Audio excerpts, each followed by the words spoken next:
Good afternoon, everyone, and welcome along to live coverage of Kent Women in the Women's Vitality Blast League 2 as well, proudly sponsored by Cluberly. Welcome along to a beautiful, sunny Canterbury, the St Lawrence ground in Canterbury, bathed in sunshine. You're watching live coverage of Kent Women in the Women's Vitality Blast, of course. And this afternoon they play Gloucestershire Women, and we're just about to get underway. But a quick hello before we start to Molly Davis. Hello, Molly. Hello, how are you? Very good, thanks. Looking forward to this one very much. Wall-to-wall sunshine, no delays in play would be ever predicted this afternoon. And here we go. This is going to be an evenly fought contest potentially between two sides looking to win this afternoon in the sunshine and get up the table. Here comes the first ball of the innings, and driven straight back down the ground, and nicely fielded by Amy Gordon. Well, if you're just joining us, well, we'll go through the teams in a few moments' time. But Molly, it's fair to say that Kent won the toss and decided to bowl, and well, something we probably would have predicted. I think so. I think after their very dominant win last week against Sussex, they're going to want to get ball in hand and try and recreate something fairly similar. But Gloucestershire searching for their first win of their blast campaign this year. Hopefully they'll be hoping today will be the day it happens. Second ball of the innings, square cut into the offside, and it goes down to a deep third man, and they go through for a single. So 2 on the board already for Gloucestershire Women. It's Halliday, that's Becca Halliday, as well as Meg Ahern opening the batting for the Shire. I'm going to get used to that for sure. So we'll see how it goes this afternoon. It looks like a lovely wicket out there. Third ball of the innings. Maybe a slower delivery, and this one's punched straight to mid-wicket, and there is no run. And the Kent Women will be up for this, won't they? We're looking to get off to a very, very good start, seeing as they won the toss and looking for wickets straight away.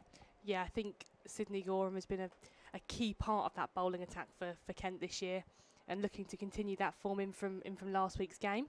Obviously, Kent so far have played Sussex here, and they've played Middlesex at Lords. 1-1, lost 1. So trying to tip the scales in their balance, I would say. 15 on her back. Sydney Gorham in from the pavilion end. Lofted into the air. And thought of a 6. Indeed, it is a 6. Would you believe it? First over of the innings.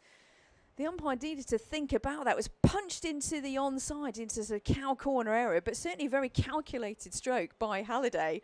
7 from 3 deliveries and a 6 on the board already, 8 without loss. That's a lovely, lovely shot. She's picked that up nicely, and she hasn't tried to overhit that. And she's just timed that to perfection. If it's there to be hit, see ball, hit ball, and all of that. Gorham in. A miss hit straight to cover, and there's no run. Well, I was not expecting a 6 this early in the inning. So far, 1-1.6 and a dot ball there as well. We go through the. Do you want to go through the Kent Women in a few moments' time, Molly? I'll leave you to that, and I'll go through the Gloucestershire Women in a few moments' time. In fact, let's start the process after the next ball of the over. Halliday on strike, the right-handed batter.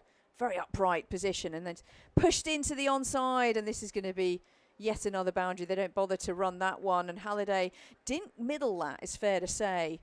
Hit across the line slightly, but a very much a calculated stroke. And the end of the first over, it's been quite a productive one, 12 without loss. Let me go through those Gloucestershire Women, and I'll leave Molly, the former Kent women's player herself, to go through the Kent women's lineup. Gloucestershire Women, it's Becca Halliday, Amelie Munday, Meg Ahern, and with the gloves, the wicket-keeping gloves, that is, Georgina Start. Then there's Emily Geach, Izzy Patel, Izzy Storer, Liv Daniels is the skipper for today, Alice Hill, Charlie Phillips, and Alice Bird. Lovely. And I will run you through this Kent team before Amy Gordon starts her account from the Nackington Road end. So we have Kent skipper Megan Bow, Coco Streets, Amy Gordon, Kelly Castle, Elsa Barnfather. As that first ball has been played and missed as a dot ball. So continue, Maddie Blinkhorn-Jones with the gloves, as you've just seen on the stream. Hannah Hardwick, a loan from Hampshire, Zena Bilal, Izzy James, Sydney Gorham and Holly Young. And that one there is just played into mid-wicket. Again, a tactic here. Kent have turned to Amy Gordon with the ball. Very early. She usually takes the first over of the game, so they've given us a second one today. That darty off spin. As that again, she's played and missed that. She's rocked back and she's tried to hit that through probably point region. There's no one on the boundary, so it's 4 if she can beat the inner ring. Amy Gordon tends to get through her overs pretty quickly as well. That's back of a length. It's in the air. It will fall safe as she'll get a couple potentially. No, just the one as Long On does the work on the boundary. I just thought for a moment there mid-wicket was in play. A couple of metres back in maybe, possibly, but calculated shot. A nice little chip over. And again, she's gone again, straight down the ground. It's in the air and is out. That's taken very comfortably by Long On out there, and that is the end then of Halliday. As she started very productively, hit that 6 early on, but she couldn't get enough of that one. So Gloucestershire are 13 for 1 then. That was the wicket that Kent really wanted early on after winning the toss and deciding to bowl. And Halliday, 11 from 6 balls. It was quite an entertaining innings, actually, even that, but she's furious with herself. And I'm sure she'll feel that she middled that. It was definitely yet another 6, but a player in the deep. And a nicely taken catch. They're never easy to take a few steps to your left or right-hand side. And really nicely taken in the deep. And Kent get their first wicket. Yes, Gloucestershire, 13 for 1. And it was a wonderful celebration. I don't know if you caught that, Molly. That, you know, I think the celebrations are underplayed in cricket many times, but taking that catch in the deep, it was Gordon, wasn't it? Gordon bowled it, and Castle in the deep, who looked absolutely Kelly Castle, who looked absolutely delighted with that one. Kelly, I'm sure you'll watch back the stream here. Please tell me the description of your sort of sidey sort of dance. Anyway. There we go. Better than me anyway, so well done you. So Monday, the new batter then. Last ball of the over. And again, she's rocked back to try and play that onto the offside. Play and a miss, and that is the end of the over then. So just the one from it and the wicket. I think that's as well with the Sussex game here. I think any Kent fan, any Kent player out there had probably been critical. There was a few drop catches last week. I think that's probably something they've worked hard on, especially them boundary catches, and it's paid off. Kelly Castle made that look very comfortable. So maybe that was part of the celebration to the coaching staff as well. Look, I didn't. No, never in doubt. That's Never what we say, in isn't doubt. it? We're in the field. But that was in the air a long time, wasn't it? Yeah. But just going back to the over generally, it was a brilliant over actually from Gordon as well. Very, very tight. In fact, I'm just trying to figure out how many runs. But yeah, just the one run off the over, and quite a few plays and misses in the over as well. I think she tends to sort of zip through a bit quicker, does she? She does, yeah. Than you think. And she gets through her over very quickly as well. So I think rushes the batter. Yeah. And it's going to be a new bowler from the pavilion end. Well, here we go. Here's Hannah Hardwick from the pavilion end. Loan from Hampshire in. Bit of pace. Oh, and a play and a miss. And lovely shape to that one already. And you got it. Oh, first mention of the slope, ladies and gentlemen. I know Kent fans, you know all about it. That 12-foot slope all the way from the Les Amos stand down to the cafe, which is bigger than Lord's. I got it in there. You know, if you're going to do a Rita bingo card, that's the thing that I always mention on here. But it is extraordinary, that slope, and she's using it well. Hardwick in, second ball of the over. Oh, a bit of a strangled appeal. Put to mid-wicket, and they go through for a single. That was going nowhere, the stumps. But Hardwick is being brought in, Molly, into the squad, into the starting lineup for today. Bit of pace. I think so. I think that's probably the logic behind the signing. Obviously coming in from a Tier 1 county, looking to potentially, I say, lead the seam attack. I think a bit quicker than a few of the seam bowlers currently in that squad. So we'll see how her debut goes. Hardwick in. Short delivery and a big thick edge in the air, but all the way over the rope. Big thick edge on the bat. Didn't quite middle that, but still got it over the boundary rope. 6 runs. There was a player in the deep who looked like she was in business for a few moments' time, but what do they say? If you're going to hit it, you hit it hard. And indeed she did. There's a shorter boundary over there up the slope, and 6 runs to the total. And, well, Monday's off to quite a good start here. So, Amelie Monday, 6 from 2 deliveries. Yeah, a dot ball and a 6. Lovely. We'll take that. 300 the strike rate. Right, Hardwick rather. Hardwick's going on here. Hardwick just slightly down leg side, and this one angled. Again, a boundary, 4 runs. So she hasn't quite got her line right here. Hannah Hardwick. Get my teeth back in. But, yeah, the runs are flowing. 24 for 1. I think that's where you can see the extra pace in some ways pays favour to the batter. Obviously, that's 6. It's a very well-struck delivery, but you'd argue to say a bit more behind it in terms of speed has helped it sort of clip off the pads, has sort of raced away as well. But you're right, getting used to the slope here. A lot of these Kent players have played here a fair few times now. But for Hannah Hardwick, it's her first time here at Canterbury. Hardwick in. It's a nice delivery. Punched nicely to mid-wicket. They go for a single. Think about a second. Definitely not on, but a nice easy single and a 1 more to the total. 25 for 1. If you're just joining us, there's been a wicket already. A very entertaining innings from Becca Halliday. Out for 11 though from 6 balls, and a 6 thrown in there as well. Nicely bowled by Gordon, caught very well by Castle. Shorter delivery, and this is going to be a wide delivery, and nicely taken actually. Maddie did stop the boundary there, but the wide to the total, so not quite getting a line right here, Hardwick. But plenty of time to come. I wonder why she didn't start then, the bowling. I don't know. We had 1 over, didn't we, from Gora? Maybe, I'm sure it was premeditated. And then the next over from the pavilion end was Hannah Hardwick, who's in now, past the umpire. Bowls. Shorter delivery, and it's in the air. And it's going to be taken. It is, indeed. 2nd wicket of the innings. Trying to punch it into the onside. It was a shorter delivery. And Hardwick has her first wicket for Kent. It was a pretty easy take at either you can call it a mid-wicket or a short mid-on. And indeed, there is another wicket. So Ahern is back in the hutch. 3 from 8 deliveries. And 2 wickets are down already. What are we watching here, Molly? This is exactly what Kent wanted, right? Exactly. The big sort of bold move in the power play. 2 wickets lost for Gloucestershire. I think you're right. I think that's probably where Hardwick gets through a bit quicker. It was back of a leg, probably the right shot, but just got on her a bit quicker than she thought.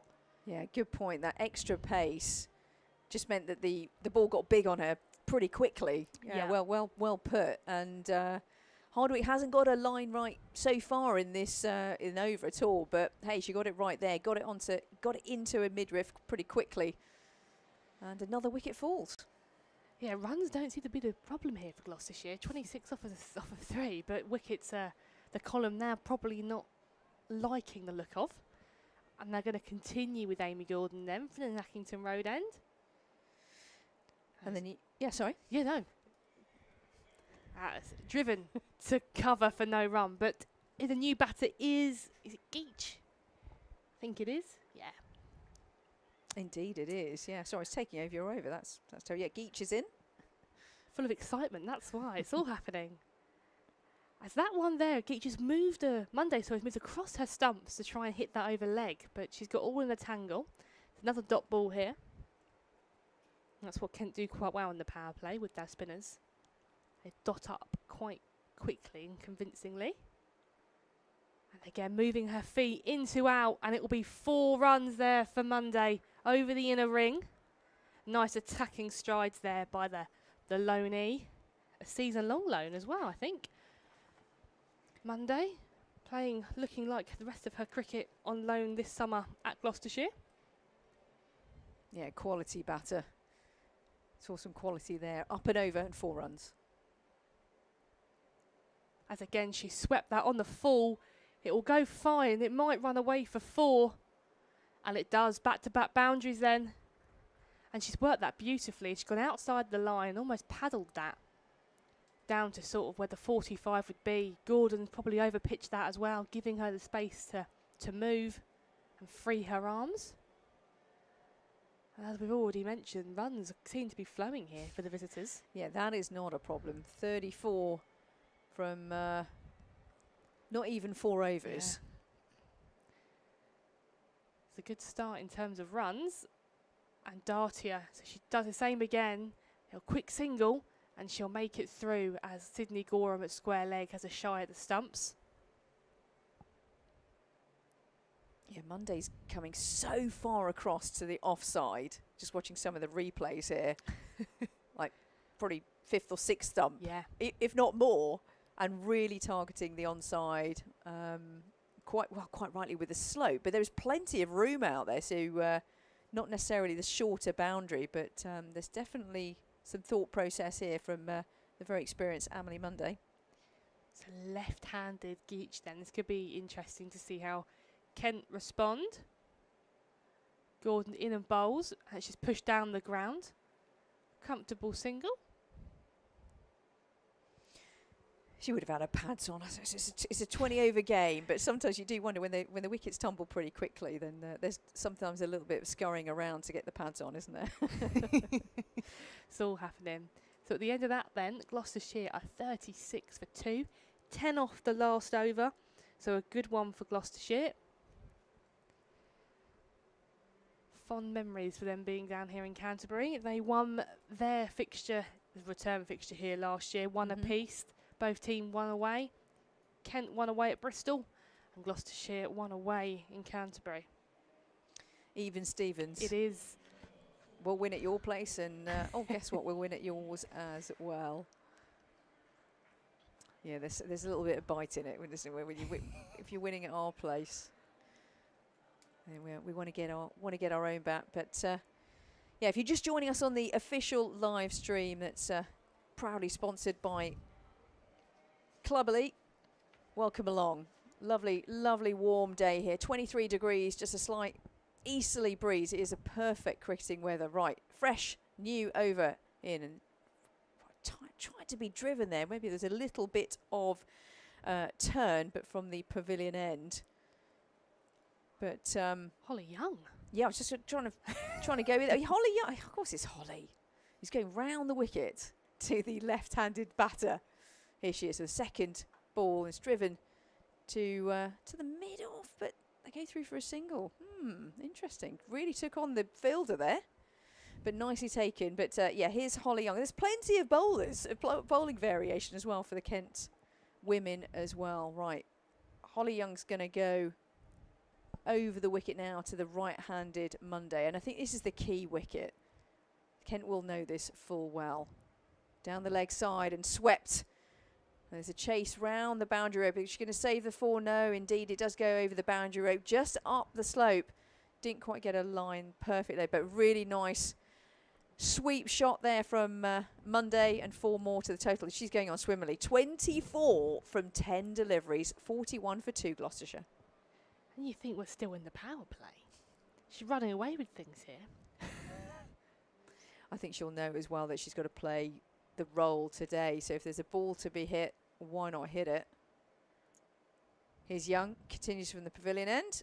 Short delivery, just tucks it down to the gully region. They go through for a single. Really nice play there. 4 and the single. Get off strike, rotate the strike. And Geach now on strike. They're running well. Yeah, they're running well, they're playing well, but 2 wickets have already fallen for the Gloucestershire women. Halliday and Hearn. And here is Holly Young, driven just to the left of mid-on. So they go through for a single, 1 more to the total, 43 for 2. Here's a question for you. What's a decent total on this strip then? Molly, what would you think is a par score? 130 seemed to be too short last week, so I think anything north of 140. Young in. Nice flighted delivery there. Driven straight back to the bowler, no run. Yeah, I think anything over 140, probably you're feeling quite competitive going into the second part of the game. We've seen a lot of men's cricket over here over the last sort of week or so as well, so we've seen some varied scores. The Sussex score was quite big. But obviously Essex were here, obviously men on Friday, and they chased down 130 set by Kent. So, yeah, I think evidence would say you need to get more than 140. Yeah, there's definitely statistical numbers there. 130 plus at least. I mean, Gloucestershire are on their way. They've had some pretty big overs so far. 13 over, a 12 over, a 10 over as well. You can see the Manhattan skyline on the feed there, ladies and gentlemen, for there to be had. So the run rate so far is 8.6. Bit of a break in play just as they move the field around. And of course, we're at the end of the 5th over here. 15 overs remaining. So it looks like Hardwick is going to be bowling from the Nackington Road end. So she's just changed the end that she's bowling from, which obviously probably answers your question earlier, asking why she's been taken off after her wicket. Maybe she didn't fancy the pavilion end. So she's in then, bowling to left-handed Geach. And she's given width for a big sort of booming drive, but she's missed it. So it's a dot ball to open up the over. This is going to be quite a test for Geach, who is seeing a bit of pace here from Hannah Hardwick. Yeah, it's nice to see in Tier 2 as well, and that's that could play a big part this afternoon. As Hardwick runs in, bowls, and a very similar, given a bit of width, but she can't capitalise on it. I can see the thought process looking to sort of hit that behind point. There's no one out on the boundary on the offside in front of square, so she'd get 4 for it. Mundy's just walked down the pitch to have a quick chat. Going with the slope as well for the left-hander, moving away from her.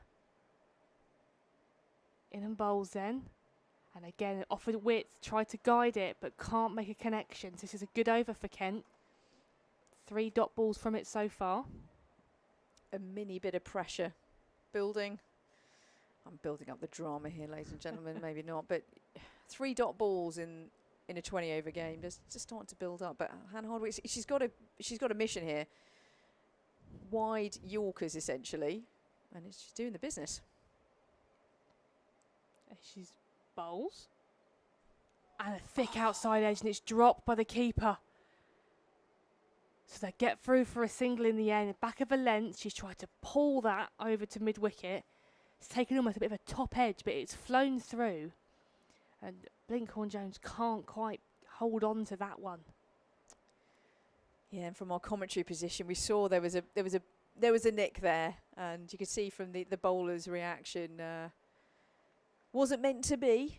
It did deviate a decent amount, but yeah, it has to go down as a drop catch. But we move on to the next ball. So Monday then on strike. Hit her on the pads this time, and they scamper through for a leg bye. Could be more, as it's gone through everyone with a Kent shirt on, but not to be. I think as well, you've mentioned the slope. I think with a left-hand, right-hand combination, it's quite interesting because it's going to do different things, right? So now Hardwick's coming to the top of her mark to bowl into the left-hander. As we've seen, going down the slope and width, it moves quite a lot. But obviously going into the right-handed Monday. And again, a big drive. It's another miss there by Geach. Can't quite find her rhythm this end. So the end of the over, 45 for 2. And that marks the end of the power play. So, in your opinion, in your wisdom of cricket, who's coming out of that power play the happier team? Oh, steady. Thank you for the compliment. I think it was a compliment, yeah. I think it's a cracking question, Molly. From a wickets perspective, that's exactly what Kent wanted to do. I repeat, if you win the toss, you have a bowl, you want some early wickets, and especially in the power play, they are like gold, quite frankly. But 45 runs so far from those 6 overs. You almost think it's even Stevens. I think if there's another wicket that goes down, and especially if Monday is out, then it's very much in Kent's favour. I think it's even Stevens at the moment. But that was a cracking over from Hannah Hardwick. Lots of play and misses there. Here comes Holly Young, who continues from the pavilion end, driven down towards the pavilion. There's a player in the deep, though, and they go through for a single. I think it was a brilliant over. There was at least 3 play and misses, sort of wide Yorker deliveries, and a big edge that unfortunately was dropped by the keeper. So Hardwick doing the business from the Nackington Road end. What can Holly Young do here? But yeah, I think even Stevens. What about you? Sorry, so I kick a box underneath the desk and clattering around. What about you, Molly? I'll get your thoughts in a moment. How about after the next ball? In, flighted delivery and down to deep mid-wicket. They go through for a single. 1 more to the total. I think you're right. I think as long as Monday's out there, Gloucestershire are going to be pretty happy. But I think from a Kent perspective, 2 wickets justifies the reason to win the toss and bowl. I think they can't be too upset. Only 1 drop catch in the power play. But by and large, they've bowled pretty well. Definitely. And Holly Young is so far keeping this over pretty tight. But down leg side, yeah, that'll be a wide called by umpire Page. And yeah, anything down leg. But actually, I think Monday will probably feel that she missed out there. Because anything down leg, if she got contact there, that was probably going to go over the boundary rope. They bring in cover. So there's cover, an extra cover. They put mid on and mid off out. Here's Holly Young. Flighted delivery over the top of cover. And that's going to go through over the boundary rope. 1 bounce for really, really good touch there from Monday, who just brought in the extra cover position actually over the fielder, and she's looking in fine touch here. 50 is up for Gloucestershire, and Monday's going along swimmingly. 31 from 15. Yeah, and what I think, probably bar Hannah Hardwick, the only bowler the exception, Gloucestershire, what they've done well, in my opinion, is hit bowlers out of the attack. Sydney Gorham's first over. Continue after this ball. Holly Young, very wide delivery, just dabbed into the offside, goes down to vacant 3rd man area. There's a chase in the deep. It's going to be dragged back. Will not be a boundary. 2 more to the total. 2 more to Emily Monday, who's a product of the Western Storm Academy. New signing for Gloucestershire women. So she'll be looking to get off to a good start. Holly Young round the wicket. Full toss, and it's in the air. Oh, and it's a thick edge, but down to the boundary rope. I thought just for a moment that mid-wicket was in business there, but it was a thick edge, but a very safe 4 runs and 4 more to the total. The flow of runs continue, Molly. That's for sure. Yeah, they do indeed. I think this is what I was just saying. At the moment, the batters are finding ways to score runs and apply pressure back to the Kent bowlers. Young in, driven. Oh, and a lovely drive. And is it going to get round to the fielder? No, it's not. But they go through for a single. I thought for a moment she timed that so well it would go over the boundary rope. But 1 more to the total. And Sydney Gorham does the chase. And end of the over. The runs are still flowing. 59 for 2 Gloucestershire women against Kent here at a very sunny Canterbury, the St Lawrence ground in Canterbury. And it's exciting time here in Canterbury. You know, coming up very shortly, it is, of course, Canterbury Cricket Week. It is just round the corner. 174th edition, even before my time.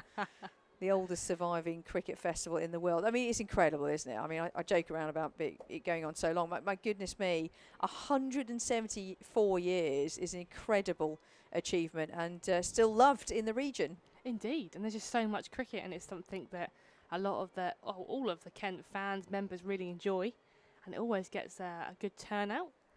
And why not? If the sun is shining and there's cricket on, that's where I'd be. Oh, yes. We're in safe company, Molly. You and I, we love it. Our cricket. rain or shine. So Hardwick then's back in. That's worked into the onside. Just be a single by Monday. They've given her the extra over here, which I like because, you know, she's sort of going into her third now, but Kenty the wicket. And you would think she'd be the person that could create this. And the last over was a cracker from the Nackington Road end. She really got it spot on. I think she'll be targeting here, Geach. What do you think? A wide Yorkers once again? What do you think so. Happily give Monday the one and try and bowl 5 balls here at the left-handed Geach. So Sydney Gorham drops down to deep third.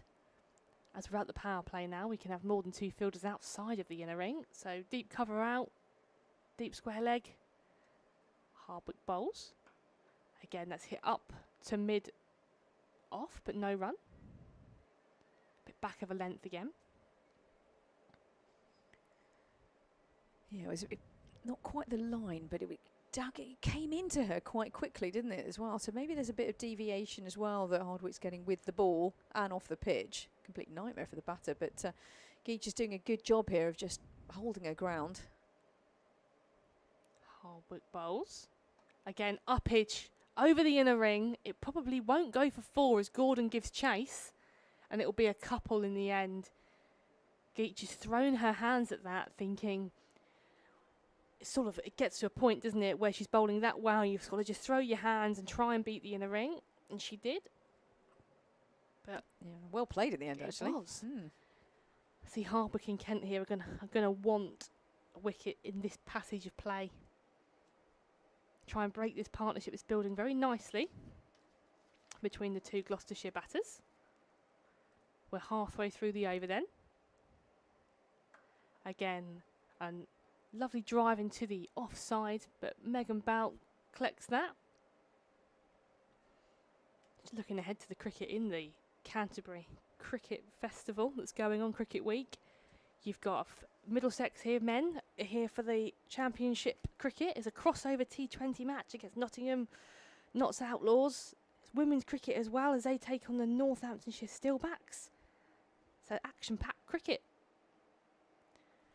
Back of a length, short, pulled, and that might be 4, and it is as it goes across the practice wicket. So it's got big on her again, maybe a little bit top edgy, but it's 4 more to Geach's total, and 4 more to the lovely amount that's growing here for the visitors. Yeah, well played. And I think they're using the tactic of if it's there on a line and it's there to be played, just throw your hands through it in a calculated manner. And Gloucester doing a good job here of racking up the total. 66 for 2. They're racing along. I think that's the confidence of positive play of taking on the bowler. Don't be afraid. And again, that is smashed down the ground. It's a good looking ball as well by Hannah Hardwick, but Geach has just put her hands through that and there's nothing any of the Kent fielders can do about it. Lovely shot. I always think that if you can drive it down the pitch like that, an on drive or a drive like that down the pitch, you're in actually decent touch. But a classic case of it's also, just to put salt on the wound actually, I believe it's a free hit as well, so a no ball thrown in there as well, I think. An overstepping no ball from Hannah Hardwick. So then the field cannot change as Geach is still on strike. So what is she going to do here then? And she's just smashed that down the ground. 1 bounce 4, it looked big, it could have been 6, but a really good hit there as she just waited on that and almost just, I wouldn't even say tried to overhit it, cross-batted albeit, it's still 4 more. Another cracking shot, and for young and, like myself, not so young cricketers out there, that, as you say, I think that's a really good point. She didn't overhit it, I think with his free hits, I see this time and time again, I don't know about you, Molly, everyone's just ready like some sort of baseball shot. Actually, just play your natural game, and she used the pace of Hardwick, and 1 bounce 4, really nicely played. And with Monday at the other end, and Geach now getting into gear, 19 from 16, and the run rate, ladies and gentlemen, 9.4. Wow. So Kent are looking to stem the runs and also get a few wickets. It's basically what you want in every game, Rita. But I think it's fair to say this, after getting off to a good start, they were 26 for 2, Gloucestershire, and now racing along to 75. It's quite a partnership that's built already, and there's a change of bowler from the pavilion end. Yeah, this partnership is now 49. First ball of the over. This is way down leg side, and she got away with it there, the bowler. And it's just a dot ball. That was way down leg side. But, yeah, just a bit of a loosener there, it's fair to say. And Monday probably felt like she missed out a little bit. Next ball of the over. Loop delivery. Again, down leg side, straight to the same fielder. At sort of deep, what would you call that? Sort of a short, fine leg. Let's put it short, fine leg. So either side of that fielder. And it would have been 4 runs. And it's Izzy James in again. Lofted delivery. And she's, oh, goodness me. I thought for a moment there was the catch might have been in play. It was a full toss and 4 runs. Well, she made it a full toss. And the 50 partnership is already up 53 from 34 balls. And Molly is racing along here, Gloucestershire. They are. It's a big partnership, isn't it? You speak about partnerships winning your games, and this one here is definitely contributing towards this for Gloucestershire. And Izzy James just needs to get her line a little bit more consistent here. She's been down leg side all 3 deliveries. Next ball, past the umpire, in and bowls. This is a better delivery. And tucked to point. They go through for a single. It's going to be tight. Nicely run. They're running really well as well. And these two are definitely getting a move on with the run rate. And 9.2 is the run rate. Wow. I'd take that in any form of the game, especially in this form with just 20 overs. You're listening, by the way, to the Vitality Blast Women's League 2. Kent women against Gloucestershire women. Here's Izzy James from the pavilion end. And she's in. Lofted drive. And it's a it's a drop. Goodness me. And this might be a run out. Indeed it is. Well, it was a drop catch from what I could see. I think it was. It was right in front of the field. It was a difficult catch. But there was a bit of a mix-up, to say the least, between Geach and Monday. And Geach was sent back. And but she was absolutely nowhere near her crease. And it's another wicket that goes down. And maybe the running that we were talking about is commentator's curse a little bit. But Geach, great innings, 19 from 16, but back in the hutch. And it's fair to say that it was a good combination between Coco Streets and Blinkhorn Jones. So congratulations to them, even with the drop catch there, which was a difficult one, ladies and gentlemen. I'm not being too mean here. They took their focus and they took the wicket as well. 3 wickets down, Gloucestershire, 80 for 3. I think that's the experience that obviously the vice-captain, Coco Streets, will have. Drop the catch, but the alertness to get up and throw the ball in for the run-out opportunity. Again, I don't think Mundy did anything wrong by sending Geach back. 44 from 23 she's currently on. You would, as you've already mentioned, probably the player thinking that she needs to see this through. So being out there is really important part of that. But Kent do have their breakthrough, so Gloucestershire are 80 for 3 now. And we're not even halfway through this innings. Yeah, it's pretty nuts, isn't it? We're not even halfway through. So the run rate is pretty good from a Gloucestershire perspective, but 3 wickets down. And Izzy James with the next delivery. Flighted delivery, just pushed to mid-wicket, and there is no run. And it's Izzy Patel that joins Amelie Monday at the wicket here at St Lawrence Ground, Canterbury. Bright sunshine, wall-to-wall sunshine. So let's tell you a little bit about Izzy Patel. From the Bristol area as well, so very much a Gloucestershire woman. And she's currently studying at the University of Exeter. I'm sure she's playing a lot of cricket there as well down in Exeter. And she will play her part as well. I know from the interview that I heard between Amelie Monday and the press officer, I think, for Gloucestershire, that these two know each other pretty well. And Izzy Patel is described as a bundle of energy. So here we go. We'll see that for sure and throughout this innings, I'm sure.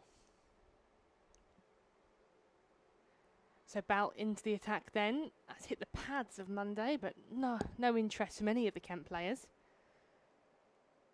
So the captain's bringing herself on here for the Nackington Road end. Trying to probably bring some control back to this innings. Flighted again, and that is gone very fine. She might have got some bat on that, so I imagine that's one more to her total, and it is. Gone for the sweep. Yeah, and with the angle, an LB is going to be pretty tough, isn't it? It so is. there's probably quite a lot of doubt in the umpire's mind to give an LB. You think now with Kent getting the wicket of Geach, it's some time here, a passage of play where they can try and rein things back in. It's Bout bowls. Flighted again, and that's hit down the ground on the full. Just be the single as Bilal is out at long off. Yeah, it's a good time now for Kent to try and control some of the game. Fielders out on the boundary, try and stem the run flow. Mundy's down the pitch, it's high in the air. There's someone out there. And all she can do is watch it go over the rope. 6 more. And that will bring up her 50. And what a sensational way to bring it up as well. 51 off of 26 balls. 2 sixes and 7 fours. That's not a bad day at the office for anyone. Brilliant innings. Yeah, I think either of us will take that. And from a Gloucestershire perspective, she'll want to obviously go on to maybe even 3 figures. I'm pushing my luck here from a Gloucestershire perspective. She goes again, and she'll beat the inner rings. It'll be a single. I think she has time to do it. She's got plenty of time to get the remaining run she needs, but it's that kind of risk and reward attitude. She'll want to be there at the end. I'll take with her. Fellow women's cricketer as well. We've got that experience. I'm thinking at different decades. Well, I still bat a bit and field a bit and play a bit, I must admit, Molly. But I wish I would have played with you. That would have been super cool to be in the commentary box after playing as well. That would have been cool. I think you're probably playing more cricket than me these days. I think you're right. And I don't know, because you really feel that you can do one of those sort of roly-polies quite easily down the slope. Don't do that. It's very embarrassing to do that. But well, if you want to, I don't know. Anyway, but you can feel the slope. Bilal just bringing in the onside fielder. And with her skipper, she's just trying to figure out here where she wants her fielders. So there's a player in the deep. And also with Kelly Castle. So they're directing play. I think that's Megan Bout that's got out on the boundary at third bat, or third. Oh, all right, that's unusual, isn't it, for the skipper to be sent out there? But there we go. But she's a cracking fielder as well, isn't she? Exactly. So in the deep as well. So need a bit of protection. She's being pushed a little bit further to her right hand side. Right, we've got Izzy Patel on strike. 12 from 13. That is, of course, if my eyes haven't mistaken me, it's quite a way away over there. I'm sure they're right. Bilal, oh, nice delivery. A bit of very well-flighted delivery, very full. And that one with a big, thick inside edge and somehow made it to cover, but no run. Just looking at the replay, really nice movement as well. So she's getting some nice movement here, Bilal, from the pavilion end. She's giving it plenty of time to swing. Next ball with Patel on strike, the right-handed batter. Oh, and she is hit. So they'll take a moment, will they? Yeah, the umpire's just going to have a word here. Just that jagged in. It did. And yeah, they're just going to take a moment. In fact, the physio will come in. Where was she hit? Sort of on the chest. It just got big on her, didn't it? In fact, oh wow. The physio is absolutely sprinting on. Wow. God, the physio's got some pace. But coming on to check out Izzy Patel's welfare, which is really, I think this is a great addition to the game. Take a moment just to tell us your year of birth, what your favourite football team is, just to check out that everything is good in the world. And they'll take a drink as well. It's a warm day. But I think Bilal actually was just causing a bit of bother. Not just this over, but the last over as well. So trying to Kent need to just build some pressure, don't they? They need to build some pressure on these two who are very experienced. You'll feel that if these two would break this partnership, and if these two are out. Yeah, it's a big passage of play here for both teams, I think, sort of moving on to the latter part of the game. But she seems okay, so we feel that we're all good to carry on. Yeah, I mentioned the Gloucestershire physio again. He's got some pace, isn't he? He's Good on him. sprinted out there, which is always good to see. Wow. But yeah. So a bit of a break in play while we check the batter is okay. That's Izzy Patel. Also, just for wanting to apologise in case the stream did cut out, but we should all be back up and running now. So apologies if you lost us for a period of time, but good news is we're back and running as normal. Excellent. That is good news. We'll continue no matter what. Bilal, next ball. Shorter and wider, but there's a player in the deep. And the 4 is prevented. I would hazard a guess if point was in play, it may have been quite a difficult catch, but would have been in play. But there's protection in the deep. And Bilal's got some pace. So protection in the deep. And there's yet more fielding changes. There's almost every ball here. No, indeed. I think so. Bilal was bowling in the power play sort of early days. I think she's just dropped now to sort of bowl in the middle overs. Again, some more movement with the fielders that she can have out. Yeah, just 19 years old. I feel like Zina Bilal has been around the game a long time. Great experience. Nice to see her doing so well. She's in. Full delivery. Oh, and this one is a big, thick inside edge, but it goes to the short, fine leg area. She's making it move quite a lot, actually, Bilal here. Good over there. End of the over. And her figures, I'll come up with the figures in a few moments' time once everything is updated. But in terms of the state of play, Gloucestershire 106 for 3. And Monday 57 from 32 deliveries. Really nice innings so far, 178. A strike rate. She's coming along nicely. She's a new signing for Gloucestershire Women, the Western Storm Academy as well. There's a rest this week for Melissa Story in the Gloucestershire side. And, well, Gloucestershire, they do like this ground, don't they? The first ever T20 victory. Defending 123 and dismissed Kent for 91. So Kent cricket fans, you want a reverse of that as well. But last time up for Gloucestershire, well, so far actually in the by the way, in the Vitality Blast Women's League 2, Gloucestershire have played one, lost one. That was to Glamorgan, and Glamorgan won that one by 65 runs. That was on Friday, so they'll be looking to put it right Monday, getting 20 in that one. So Gordon's back into the attack, and she's just been sent for 6 over mid off. And a beautiful use of the feet then from Monday comes down the wicket and just meets it. And again, I said it quite a few times, hasn't tried to overhit it. So Monday then moves to 63 off 33. Gordon replies. And again, she's looked to sweep that from outside where fourth stump would be. But a quicker ball from Gordon has stopped any runs coming off that delivery. It's a good battle here against these two. In again, uses her feet, and it will beat the inner ring, and that might go for 4. And it does. Nothing Holly Young could have done about that at cover. That was a lovely cover drive and bisected the fielders, the inner ring, as you say, as well as the fielder in the deep. And the piles are absolutely being piled on. That 130 is going to be smashed out the park. Gordon replies, this one is swept into the leg side. They might come back for 2, and they do. And misfield will allow them both to make their ground comfortably.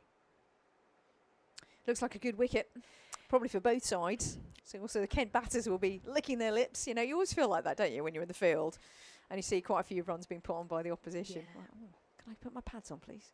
Get out there. I don't think Kent at this stage need to be too disappointed. They won by 9 wickets last week here with the bat. So Again, it's up in the air, and there'll be a few bounces as Streets all collect that on the rope. Yeah, they chased 130 down very comfortably last week. Amy Gordon put in a performance with the bat, and a 9-wicket win would suggest that the batters sort of dominated. So, yeah, be a good chase this afternoon. Oh, and that is a dot ball, a bit quicker, just defended away. So at the end of the over then, 119 for 3, 6 overs remaining. Well, Kent certainly have a huge variety, an array of bowlers, don't they? 1, 2, 3, 7 bowlers. Mm-hmm. I mean, that is quite a variation for the Kent team, which is great to see, actually. I think you need to have that variation. But they could do with a couple of wickets here, and especially a certain Amelie Monday. I think they've both ridden their luck, these two. They've been a couple of big, thick edges that have fallen between 3 fielders, for instance. I remember that one in the on the onside. But here's Bilal, who continues from the pavilion end. And she'll be looking to get a wicket here, I'm sure. Full flighted delivery. Oh, and just over the fielder, who is at gully, and for 4 runs. And there's been quite a few that have been over the head of the fielder. And if they'd been just a couple of metres back, it would have been a different story. But Monday racing along here. 74 from 38. Gloucestershire 123 for 3. Yeah, racing. That extra pace, as you've mentioned, we spoke with about Hannah Hardwick earlier. Any bat will just will fly away. Outfield being lightning as well, with all the lovely weather we've had recently. Indeed. Here's Bilal in. Fast delivery, and she just saw the batter move around and functionally tried to go a little bit wider, but it's a wide delivery. And indicated by umpire Aaron Page. So just a bit of movement, and Amelie Monday does that quite a lot. Here she is waiting for the next delivery. She has a bat firmly down towards the ground, but now ready for the next delivery. In. And a lofted drive. And it's going to fall short. How many times have we said that? And Amelie Monday looks at the end of her bat, and indeed that's where it hit it. it was not off the middle. They're riding their luck a little bit, but you know what they say about it. You know, you got to hit it and get lucky, so to speak. And these two going along swimmingly. 125 for 3, and Amelie Monday just a single there. That could have gone anywhere. Bilal in again. Takes a nice big deep breath. Pious umpire Page. Izzy Patel on strike. Pulled into the onside. They look to take a second. Just settle for a single and 1 more to the total. That was a shorter delivery, punched into the onside. And Monday now on strike. So, yeah, definitely going to be a big total for Kent to look to chase down. Or a bigger total, put it that way, than in recent weeks. There's been quite a lot of cricket here at the St Lawrence ground, Canterbury, in recent days. Very exciting. A full delivery. Oh, and an appeal and given! A little nick there. A far fuller delivery from Zina Bilal. And she has bowled some beautiful deliveries in her overs so far. And it's the danger woman. That's Monday. 75 from 40 balls. 3 sixes thrown in there, as well as 9 fours. But the end of her innings, and nicely taken by the wicketkeeper, Maddie Blinkhorn-Jones. And Bilal with almost like a just an inquiry, but it was almost so, I think she was so convinced that it was a nick and everybody heard it. And the wicket goes down, and Kent will be delighted with that, another wicket. And it's that danger women, as I say, Amelie Monday, and it's now Gloucestershire 126 for 4. Big wicket there for Kent. That's going to definitely help their case moving into the back of the innings. A brilliant 75 off 40 balls though from Monday. Probably for Gloucestershire supporters, an exciting lone signing for the summer. Yeah, nice to see. And she seemed pretty excited in the interview as well about joining Gloucestershire and making an impact. And indeed, today she has. Yeah. 75 from 40. I mean, that's... I think I would take that. Would you, Molly, with a bat? Be pretty happy with that for sure. I mean, the greedy people out there, probably including myself, will be like, we wanted to take it all the way to the end of the innings, of course. But Bilal, I think, with a very deserved wicket there. Yeah, the extra pace there, I think, as well, has got through quicker on Monday than she thought. And here's Izzy Storer. And as a fellow Berkshire cricketer, mine far more from the past, I might add, in Storer. Nice to see her on board. Here's a driven shot, and there's a mix-up, but they got lucky there. It was a nice field from the gully region. And Izzy Storer, by the way, has no number on her back, but we think that actually normally it'll be 85, so I'll call her 88, 85. And bit of a mix-up there, but actually Patel wanted to get on strike, and quite rightly so. 14 from 18. The batter that's been out there for the longest wanting to get back on strike. Bilal in. Short and wide. And missed out there did Izzy Patel. And nicely taken by the keeper. But a wicket in the over there for Kent. And they'll be delighted for that. The end of the 15th over. Molly, we've got 5 to go. 127 for 4. And I think the game is finally poised, would you say? I'd say so. I think obviously they're going to get above 130, 5 overs left, but it should make an exciting chase. And Patel now has the opportunity to sort of play her shots for the back end of the innings. And Kent here, if Kent take a cluster of wickets in this next couple of overs, I think they're going to walk in at the break the happier team. So I always love chasing down a score, no matter if I've won the toss or not, as a skipper. And in the main, at least you know what your target is, right? You know how to pace your innings. Right, fresh new over. The skipper is on. And again, that is carved away onto the offside. They get a single, as Storer will then hand the strike over to Patel. It's so nice, Molly, to be alongside you after that. The last time I saw you, we were in subarctic conditions in Beckenham. What a warm day it is today. It couldn't be opposite, could it? It's lovely. So Bout then. Patel uses her feet, hits it straight back to Bout, but she can't get her hand on it. And that's been pushed over the rope by a sliding attempt by the boundary fielder. So Patel will get 4 more. Crucially, 4 more to Gloucestershire's total. But yeah, Megan Bout probably feel unlucky there.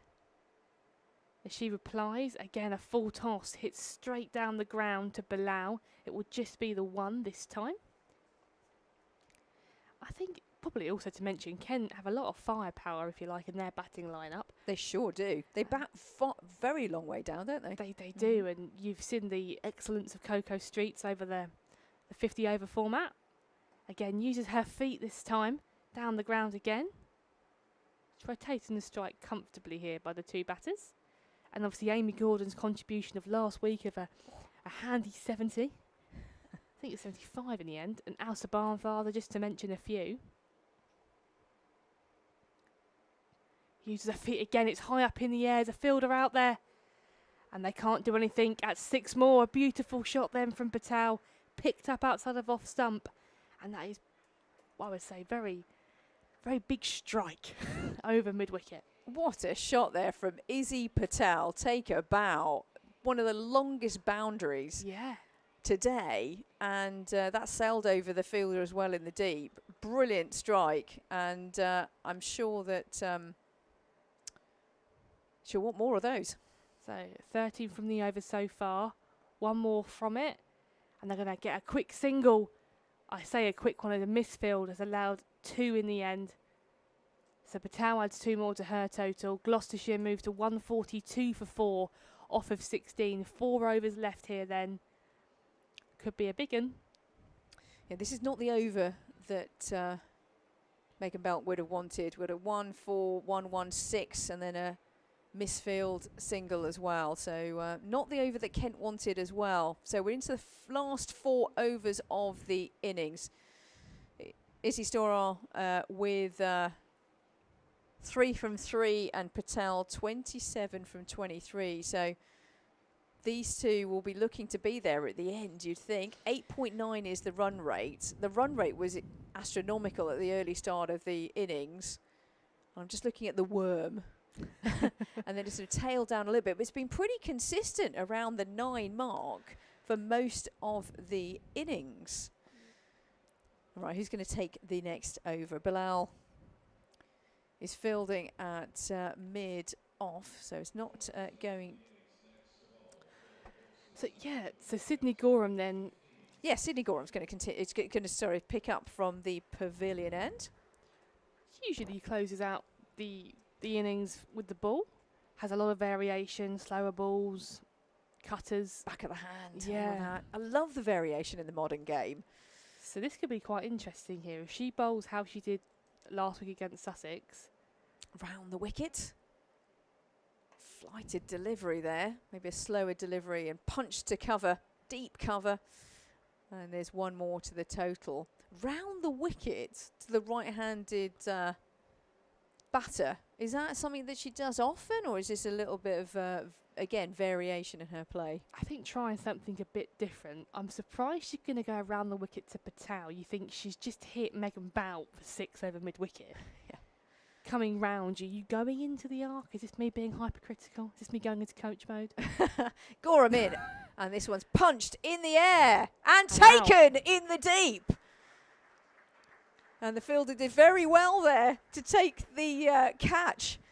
And Gorham back and with a wicket. And this is exactly what Kent wanted. They would have wanted to stem the runs. And the danger woman, Patel, is now back. So Amelie Monday and now Izzy Patel back in the hutch. So 27 of 24 for Izzy Patel, caught by Kelly Castle in the deep off the bowling of Sydney Gorham, and it's going Kent's way. It's just turning a little bit more towards Kent, and Start is going to join Storer at the wicket. Oh, I love a bit of a turnaround here. The runs have always been flowing really for Gloucestershire, but Kent are trying to stem the wickets, but the wickets have tumbled a little bit here for Gloucestershire. I mean, Patel's played the shot I just predicted, but she just didn't get enough of it. And it's gone straight to Kelly Castle, as you've said. So you did predict it, absolutely. Run the tape back, producer. I'm sure Patel may have a couple of conversations with me after if she watches that back. But maybe the pace just got to her a little bit, maybe. Maybe. I mean, the variation, I said that Gorham bowls, so you're right. Scales may be going in Kent's favour now. Death bowling from Gorham. Gorham in. Slower delivery and just punched to the cover region. And there's no run. And it's Elsa Barnfather with that brilliantly distinctive arm. I played against Elsa when I was playing for the MCC, and she was playing out in the deep pretty much the entire time, playing out in the deep, fielding in the deep. And she's got this, it's brilliant throw from the deep, and there was no way I would take a single off. I wish I'd been out there long enough actually to think about taking a few singles. Anyway, back to the game. Gorham in. Cut into the offside, and there's a chase on, and it will go over the boundary rope, and she did brilliantly well there, Start, to actually bisect the fielders. And there was a fielder in the deep exactly for that shot. But 4 more to the total, 147 for 5. Yeah, it's a beautiful shot. Run away as well. Pretty quickly, nothing they could have done about that one. Georgina Start, with a good start so far to her innings. Sorry, couldn't resist. And the next ball in, Sydney Gorham from the pavilion end, round the wicket. Variation again, and Start did really well there. She's just checked her shot and pushed it to the mid-wicket area. They go through for a single. Not the greatest throw back in, but there's a bit of backing up for all you fielders out there. You've got to do a bit of backing up, especially with the used wickets as well, right? You never know where the ball's going to go. So good play there from Kent. Next ball, 148 for 5 is Gloucestershire. Next ball, Sydney in. Driven, but straight to Bilal, who has a shy at the stumps. Nice throw from Bilal. Didn't quite hit the stumps, but I think she was back nonetheless. 149 for 5 at the end of the over. Just 3 more overs remaining. What will be the total? What would be a good total here then? Molly, what do you think? I was going to ask you the same question. Oh, I got in there first, You didn't got I? in there first, yeah. I mean, you could pretty much have her at 150 now. If they carry on, you know, they can go 8, 9s and over. They're going to be racking them up towards the back end of it. So 180. 180, would you'd be think, yeah, you'd want to end up on that, I think, wouldn't you? That would be I think that would be a very, very defendable total, you'd think. But actually, we're in this sort of window, I think, aren't we, of actually a few 10, 15 bowls, runs either way will play the difference. James then, and that's in the air. It will fall safe and it will go for 4. So she's picked the gap perfectly there. And that brings up the 150. And the run's still flowing there. And actually, I just had a quick flash on the screen of the speed variations of the previous over, by the way, Sydney Gorham. As you say, the variations are really good. Thank you, producer, for even putting it. We got from 58 miles an hour, or kilometres an hour rather, or miles an hour, sorry, back to that, to 40 something. James did again. She's tried to go over the top, but she hasn't timed that, but she will get a single in the ring. So Stowell then takes the 1 and Start will be on strike. I think you're right. I think both the batters are probably out there with a clear message of 8, 9s and over. And again, rock back. It's a dot ball, a valuable dot ball by Izzy James there. To be fair, they've got a few wickets in hand as well, so they can probably throw their hands through it as much as possible. Yeah, Liv Daniels, captain, to come in as well. Uses her feet, the top edge is in the air, and it will again fall safe, despite a bit of a rolling effort there from Elsa Barnfather. Oh, she did quite well. There's a bit of spin on that, isn't there? Those ones that make you look rather silly sometimes where it spins away, but she did really well there, Barnfather.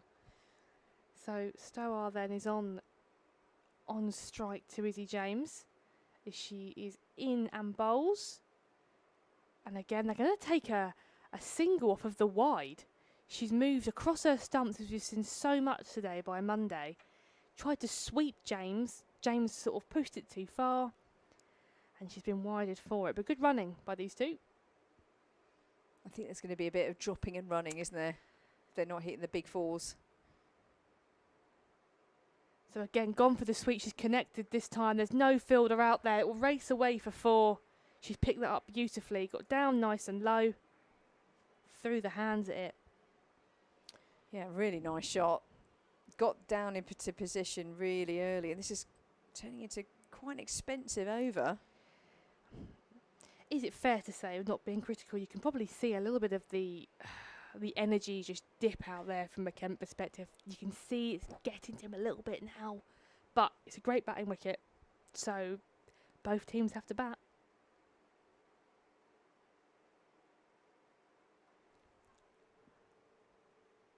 And she's done it again.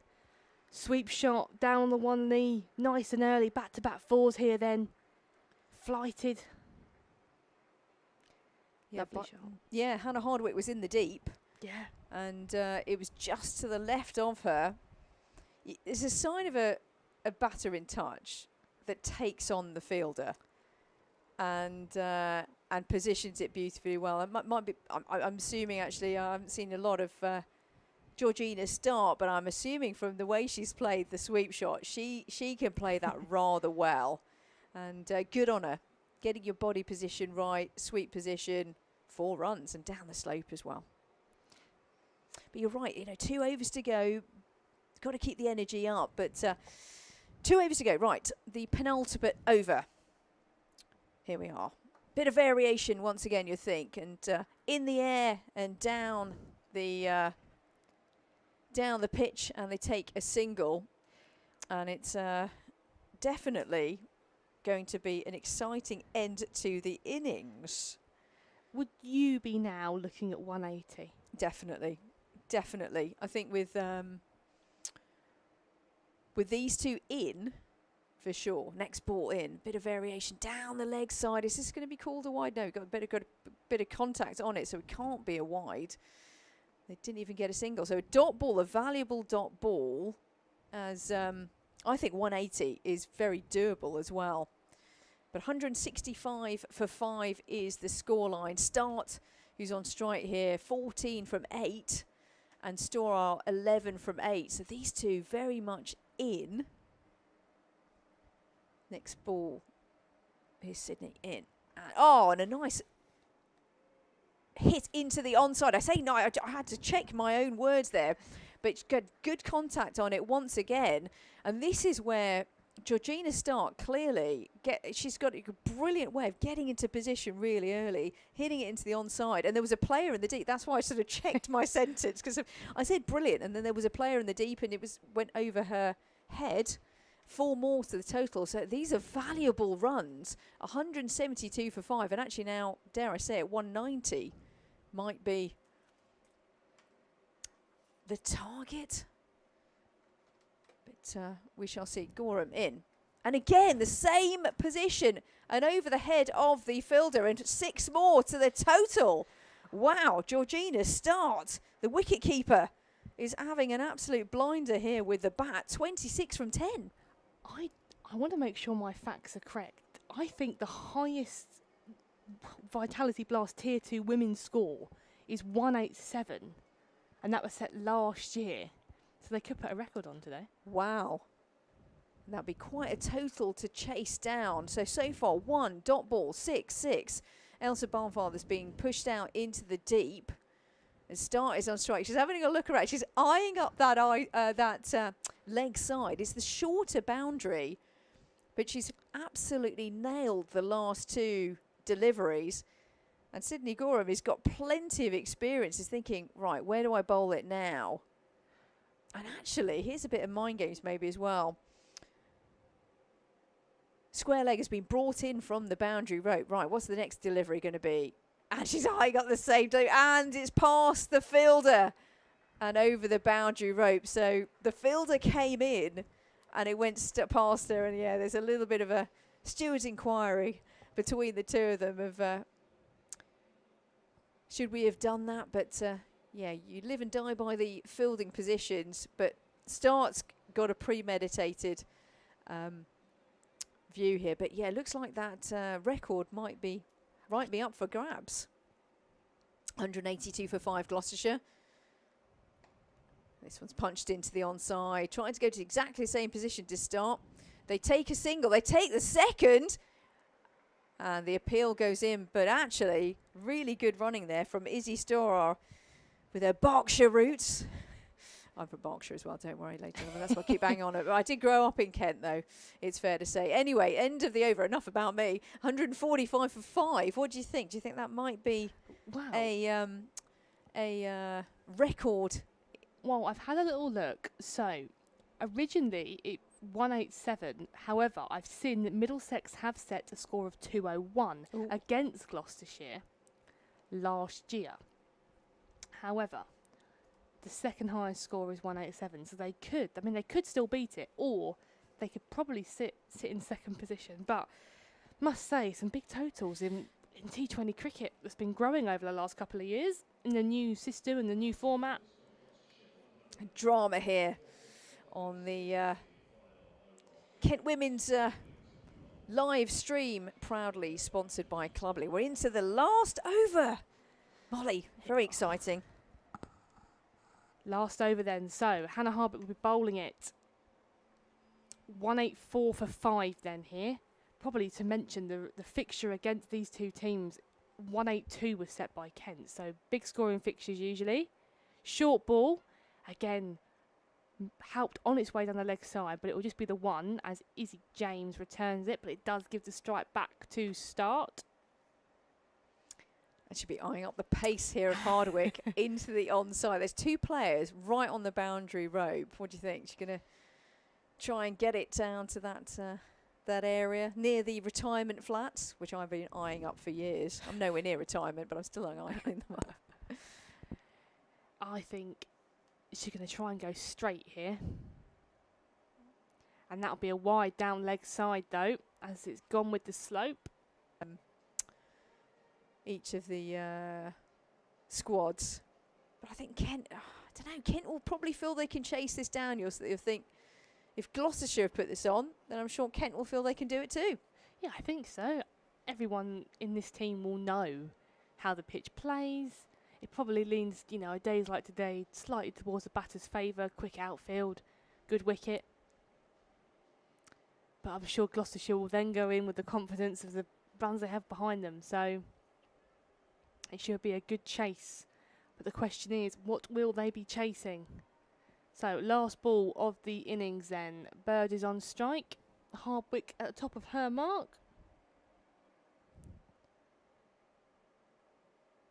And she's hit that into the onside. And they're probably going to come and run back for 2. But they don't need to, as a misfield has seen the ball go over the rope for 4. So 191 for 6 is the end score here for Gloucestershire. Kent are going to require 192 for the win. It should be a brilliant afternoon's play. What a first what a first 20 overs. Yeah, absolutely. Got off to an absolute flyer. Did Gloucestershire, and then a couple of quick wickets, and then the innings of Amelie Monday was really fun to watch if you're a neutral. 75 from 40 deliveries was Amelie Monday, and very well partnered up with Izzy Patel. And I have to say, a big shout out to Georgina Starr, 33 from 14. 33 not out, and Bird with the most amazing strike rate of 400. 1 ball, 4. Yeah, Kelly Castle was pretty disappointed in the deep not to drag that one in. But I think, look, both sides, I think, played a really good game, didn't they? I mean, there were 2 wickets for Hardwick, who came on and did everything that she could have done in terms of pace. Wasn't great in terms of line at the beginning of her innings, but I've really thoroughly enjoyed that innings all round. And we shall see what the Kent batters do. Kent women will be out there pretty shortly, I'm sure, with the bat. They will. It will be an interesting afternoon's play. We'll take a short break and then we'll be back with the second innings.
And welcome back. Action is about to take place again here at Canterbury as Kent take on the chase, requiring 192 to become victorious.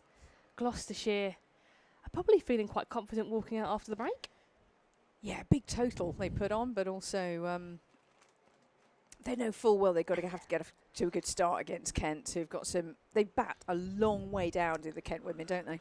They do. The firepower, as I mentioned in the previous innings of Kent, is very strong. So I think a lot of the Kent batters are going to be eyeing up a big total today, fancying a bat. But we were just looking at scores actually between the break in the Tier 2 competition. Sussex posted 166 for 5 against Glamorgan. They're 19 for 1 in reply. The Northamptonshire Steelbacks posted 149 for 6 and Middlesex at 8 for no loss after, let's say, 1.5 overs.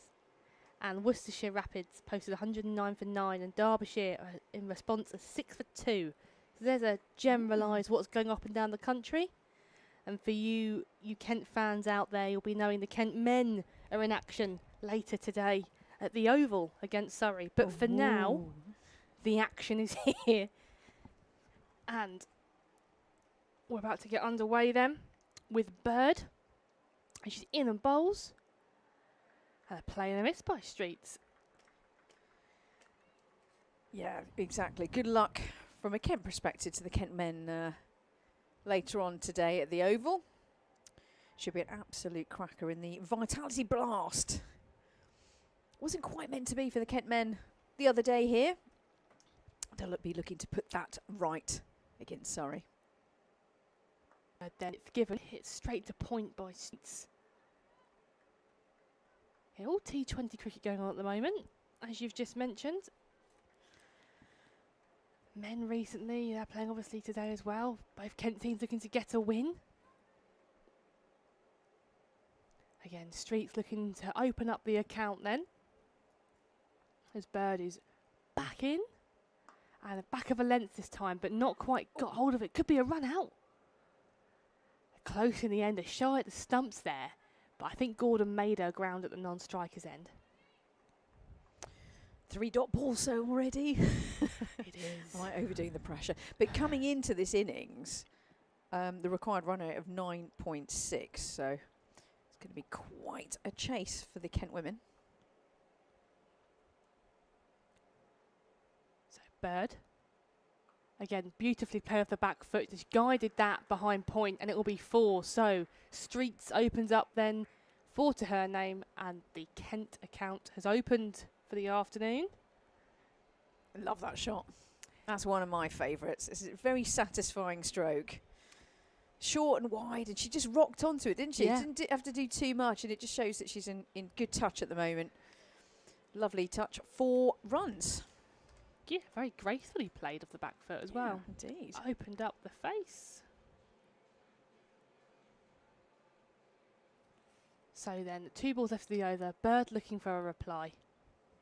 And she's at top of her mark. Again, back of a length pulled away. And it'll be 4 more. Back-to-back 4s then for Streets. Lovely shot. Didn't quite get her line right there, does she, Bird? And yeah, Streets is just doing exactly what the Gloucestershire women did as well. Don't quite get your line right. I'm going to hit you for 4. So 3-dot balls and then 2 4s. So far, Kent women just doing exactly what they need to do, especially in the power play. Yeah, I think the power play is quite big here, isn't it, for both teams? If Kent get off to a flyer, that's going to put Gloucestershire on the back foot. But a few wickets. And again, off the legs, whipped onto the onside, straight out to deep square. So it will just be a single. It will be 9 off the first over. Streets nicks the strike and Kent a 9 without loss. She's timing it nicely, isn't she? That's for sure. Been in brilliant form all year, all through the 50-over competition. And obviously, you break to come into the T20 format, and she's just making it look easy. Oh, I know, and of course we saw an absolutely cracking innings from Coco Streets, and there were 2 previous to that in the 50-over game as well. So season going well so far. In fact, now Gordon is on strike. Oh, and cut and a miss. there from Amy Gordon with 21 on her back. 24-year-old who probably going to enjoy the 20 over format, you'd think. Next ball, driven straight back to the bowler and no run. And it's Charlie Phillips, by the way, if you're wondering who the bowler is. Not that Charlie Phillips, it's another Charlie Phillips. But anyway, here we go. Charlie Phillips around the wicket and driven. Oh, and just over mid-on, who thought she was in business. I think that's Izzy Storer, who really thought she was in business there for the moment. But over her head and 4 runs. So you say that's a pretty good shot there from Amy Gordon.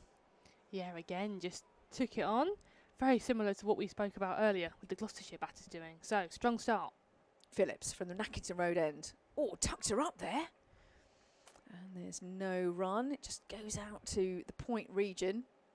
There's another Charlie Phillips, ladies and gentlemen. That's why I'm referring to, who is bowler for the Blaze. Phillips in. Driven. 2 long on, and they go through for a single.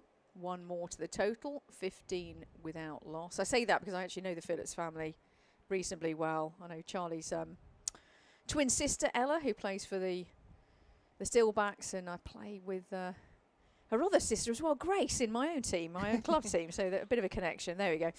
Enough of that. I'm talking about a player that's not playing today, but is the name say. End of the over, 15 without loss. Decent start from Kent and going along as they should be. The run rate now 7.5. Yeah, you sort of fear with a run rate like this. Obviously, you need a boundary every over. Ooh. So that's how I would look at it. A boundary every over, needing 9 singles are phenomenal. But you would think from a Gloucestershire perspective, if you can just squeeze them boundaries, limit the option. But from a Kent point of view, power play is a big passage of play here. And that's cut back in on Gordon. An inside edge goes down to fine leg. They get a single, but head and hands there for Bird, the bowler, as I think she was interested. Beautiful delivery, really full, so gave it plenty of time to swing. And at the last minute, the bat came down and a big thick edge. So then, Streets on strike to Bird. And again, a really good area, full moving into the right-hander. Again, if you tight areas, dot up here, you would think you're going to force an error from a bowling point of view, but the experience of both these Kent batters, you'd feel could ride that out, not sort of play to the occasion, play to your experience. Fielding squeeze then, and again, full moving in. Streets can't get this away. So 3 dot balls then, only 1 off the over so far. You raise a really good point about the run rate requiring really a boundary per over, or at least targeting that. And now a 1 and 2 dot balls, and the pressure just builds. And so the required run rate's now over 10. Yeah. In and bowls. Fuller this time, and she'll get it through, and it'll be 4 more then. So that release shot has happened despite a very good diving effort. As Rita mentioned earlier, on the practice wickets at square, can't be a nice full. Yeah, excuse me, last weekend at Lords, I saw someone do it, literally a long barrier in the deep, and the ball just hit one of the practice wickets and went flying over his head. Luckily, he didn't get hit, quite frankly, but yeah, you've got to be careful about those practice wickets. So 2 balls left here then for Bird. As again, Fuller, that one went the other way. It sort of moved away from Streets. And she played that late as well. So, and it's a no ball. So, overstepped. Yeah, she's bowling with great variety, is Alice Bird. But now they've got to defend a free hit. So then, what is Streets going to do here? Down the wicket, and it's hit her pads. It's a dot ball. It's a very good ball there from Bird for a follow-up from a no ball. She sort of yorked herself there, Streets, by walking down the wicket. She followed it, didn't she? And Yeah. she was trying to tuck it into the onside, but really clever bowling there from Alice Bird. She just followed the batter and just ended up not taking advantage of the free hit. Again, thick outside edge, and that'll be 4 more, despite a good diving effort there from short third. I think it's Halliday there. It's diving to her left. So, end of the over then. Kent are 25 for no loss, requiring 167. And it will be there. Yeah, the helmet's been taken out, so spin to continue then. And why not? I think the Kent are going along as they should be. There's no need to panic at all. No. Of course, we're third over in, kept the wickets in hand, and these two have batted beautifully so far this season. So you'd hope they would continue. Talking continue, here's Charlie Phillips, who continues from the Nackington Road end, round the wicket, driven back to mid-wicket, and there's no run. Absolutely glorious sunshine here with some of those Simpsons clouds. I don't know what they're called, but you know what I mean, the beginning of The Simpsons in front of us. What a beautiful day in Kent. Skips down the wicket, does Gordon. Uses her feet really nicely there and tucks it into the onside between the two fielders, and 4 runs. Really nicely played there. Used the momentum of her body actually to take it into the onside, and 4 runs. Lovely. Yeah, similar to the Monday innings, that moving outside of moving sort of to the right of her crease, if you like, to try and hit up and over. She's executed it perfectly into that rather large gap. Yeah, it's half of Kent on the left-hand side as we see it. Right, down the leg side. Oh, she's got unlucky there. Did the batter straight to short, fine leg, either side of Bird, and that would have been 4 runs. But anyway, you just move on, don't you, from those? It was a bit of a gimme. Next ball in from Phillips. Lofted, flighted delivery. Oh, and a swing and a miss. That's a great delivery. Dartier, that one. Quicker. Oh, that's a good term. I like that one. Dartier. It says exactly what it does, what it says on the tin, so to speak. Charlie Phillips, round the wicket. Pushed mid-wicket. They think about a single. No run. So 4 so far this over. The run rate just creeping over 10. We're into, well, just shy of the 4 overs. Last ball of the over. Phillips. Oh, and a big heave from Jordan. And it goes down. Jordan? It's from Gordon. Who's Jordan, Rita? Down to long on, and there's 1 more to the total. Just making up players now. I'm Rita Green, by the way, alongside Molly Davis, who's got her head firmly screwed on here. But if you're just joining us, welcome along to a really finely poised game. Kent 30 without loss. Kent women here at the St Lawrence Ground, Canterbury. If you're joining us worldwide, because we are worldwide now, Molly, aren't we? We are. We really are. It is the most glorious day here in Kent, and Amy Gordon is 11 from 12 deliveries, and Coco Streets 18 from 30. And they're chasing down, by the way, ladies and gentlemen. They need 192 for victory here in Canterbury. So Geach then is into bowl to Gordon. Again, back of a length, and that is hit hard, firmly for 4. No one out there at mid-wicket on the boundary.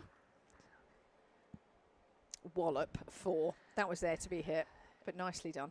Indeed. Just a little bit too short there. And Amy Gordon has pounced on that.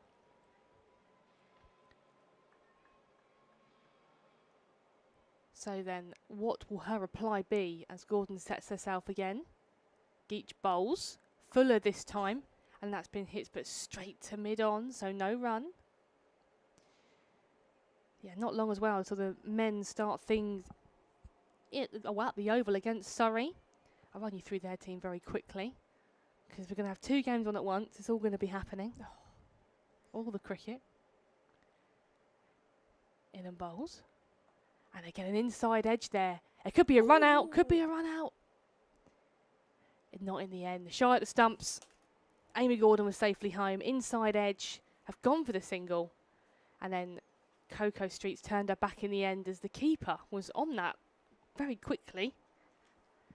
I think you're right. I think they've got an eye on that run rate now. Probably keeps creeping up, doesn't it? So then, halfway through this Geach over. Width and hit firmly, but straight to cover for no run, where the skipper Daniels is on that very used wicket. Again, another unusual place to skipper from. But she did brilliantly well then over those used wickets, as you say, and save 4, definitely save 4. Again, uppage, and it's been hit hard down the ground over them practice wickets for 4. So a very good looking shot there by Amy Gordon. Oh, she's looking to continue, isn't she? Where she pretty much left off against the Sussex Sharks with that 70 is Amy Gordon, 19 from 17. She'll know full well that boundaries are going to win this game, so she's got to go for it. So last ball of the over. And again, that's hit down the ground. It's wide of Daniels at cover. It's been given chase. Will it go for 4? And it will, despite a very good diving effort. It was 4 more, so 3 4s off the over then. And that brings that one to a close. I'll just very quickly run you through the Kent men's team, and then I will hand things back over to Rita. So there's a few changes, as you will be aware. So obviously Sam Billings will be your keeper and captain at the Oval. Harry Finch, Daniel Bell-Drummond, Zach Crawley, Joe Denley, Chris Benjamin, Deanne Forrester, Jake Lintott, Matt Milnes, Keith Dudgeon and Fred Klassen. So I think Keith Dudgeon makes a debut in the Vitality Blast. Harry Finch comes back into the squad this year for the first time in T20 cricket. And Chris Benjamin returns as well. So coverage of that will be, I imagine, via the stream for Surrey. But here today at Canterbury, we have the horses against Gloucestershire. Love it. Right. Nackington Road End. New over. New bowler as well. I'll tell you about that in a moment. Oh, tucked into the onside, but straight to Alice Bird, who seems to be one of the busiest bowlers, fielders, and in the action, that's for sure. Right, next ball. God, quick and fast. Tucked into the onside. They think about a single to mid-wicket, and there is no run. So it's Liv Daniels with the fresh new over from the Nackington Road End with the long sleeves, round the wicket to the right-handed batter Streets, and swept beautifully. Got a body position completely right there to Coco Streets. 4 runs, really nicely played. 4 more to the total, 46 without loss.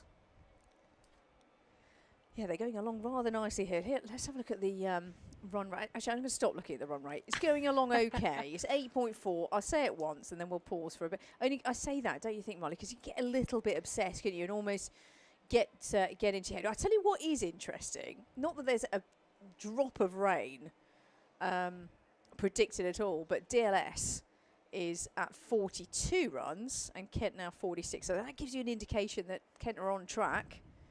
Next delivery, tucked to the vacant mid-wicket. Well, there's a deep mid-wicket, and they go through for a single. 1 more to the total, 47 without loss. And in terms of the next Kent women's fixtures in the Vitality Blast, they come thick and fast. I'll tell you about that in a moment. Here's Liv Daniels. Flighted delivery and over, up and over.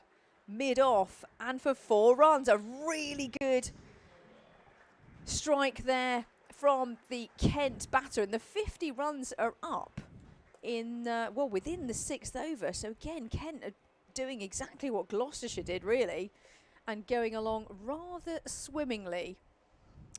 Well, next, I can't stand around here. Next ball tucked into the onside, and square leg have fielded that really well. That's Becca Halliday in the mid-wicket area, and they prevent the single. So 9 from the previous over. Kent 51 without loss, chasing down 192. Yeah, it's a brilliant start from Kent, isn't it? You think out the power play now, Kent are definitely going to be the happier team. Not to have lost a wicket. And I'm just trying to look at the after 5, Kent were 42 without lost, and in the previous innings, Gloucestershire were 43 for 2. Ooh. To give you an idea of where we were. But yeah, Liv Daniels, last time she was here, got figures of 3 for 13. So I'm sure she's hoping to replicate something fairly similar. Which is your favourite ground? Apart from here, before you start saying it's the St Lawrence ground. Canterbury. I'll let you think about that one. Geach then. And again, a swing and a miss. A bit of a movement away from the batter there. Great take, though.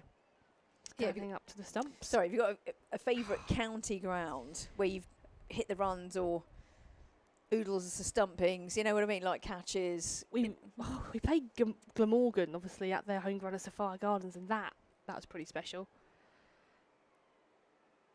That's driven straight to cover. Yeah, we played them, I think it was in the Vitality Blast last year, actually.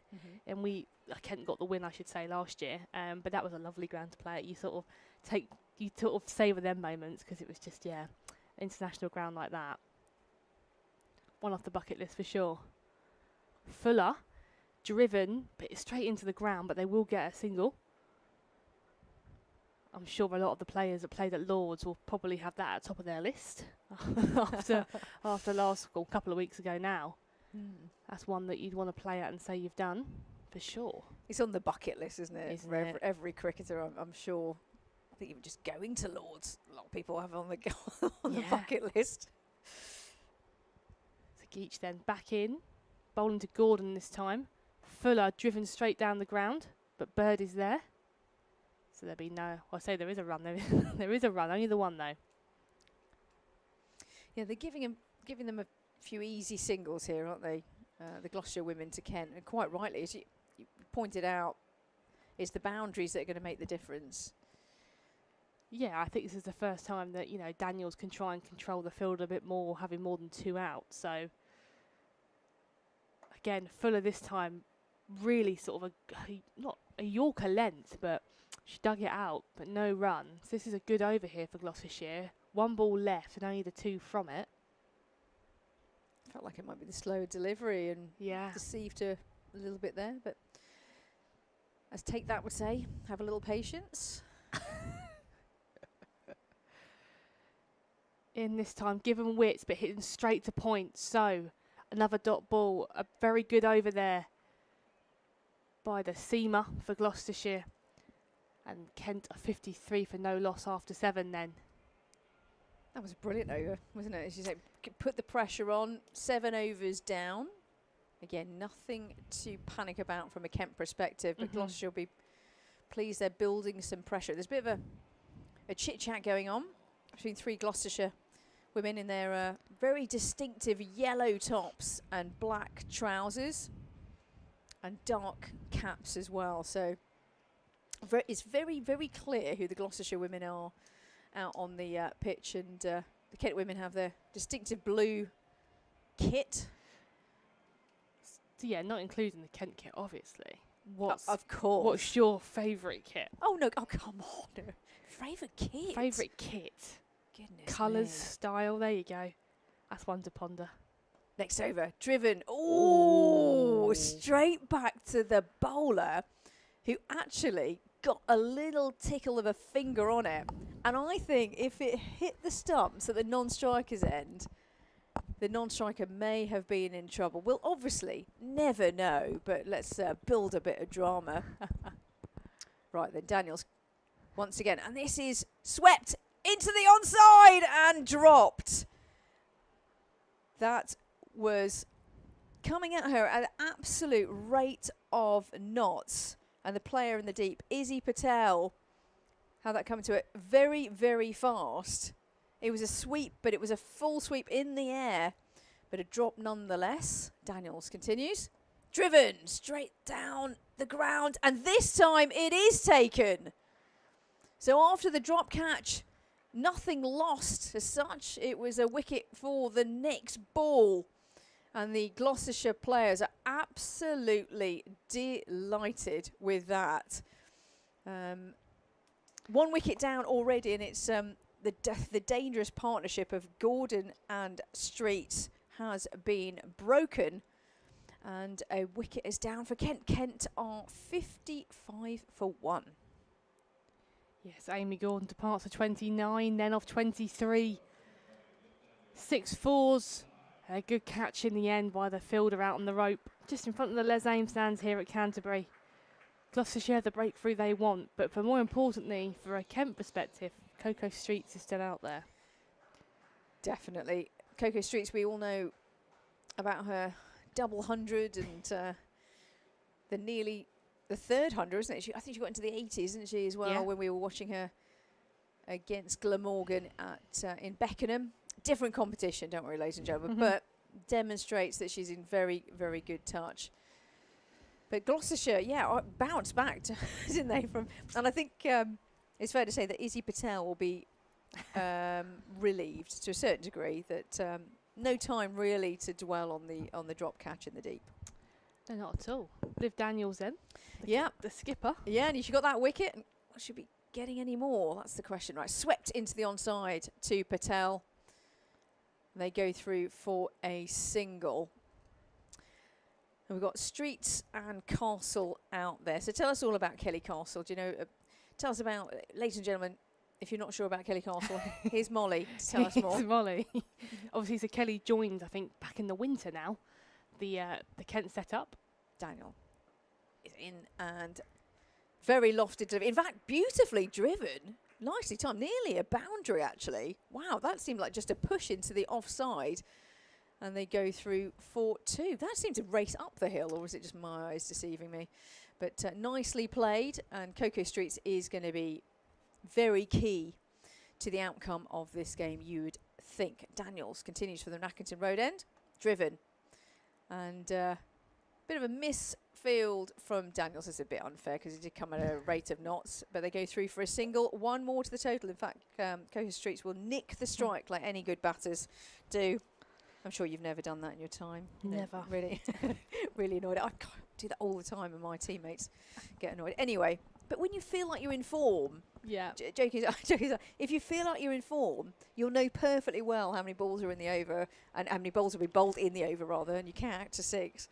And you want to nick the strike. Right, the required run rate, I'm going there, is 11.1. And by the way, my favourite kit, I'm not skirting around the question, I do like the fluorescent pink ones, you know, that they wear now and again. Actually, a lot of sides do that as well. They're linked to various charities as well.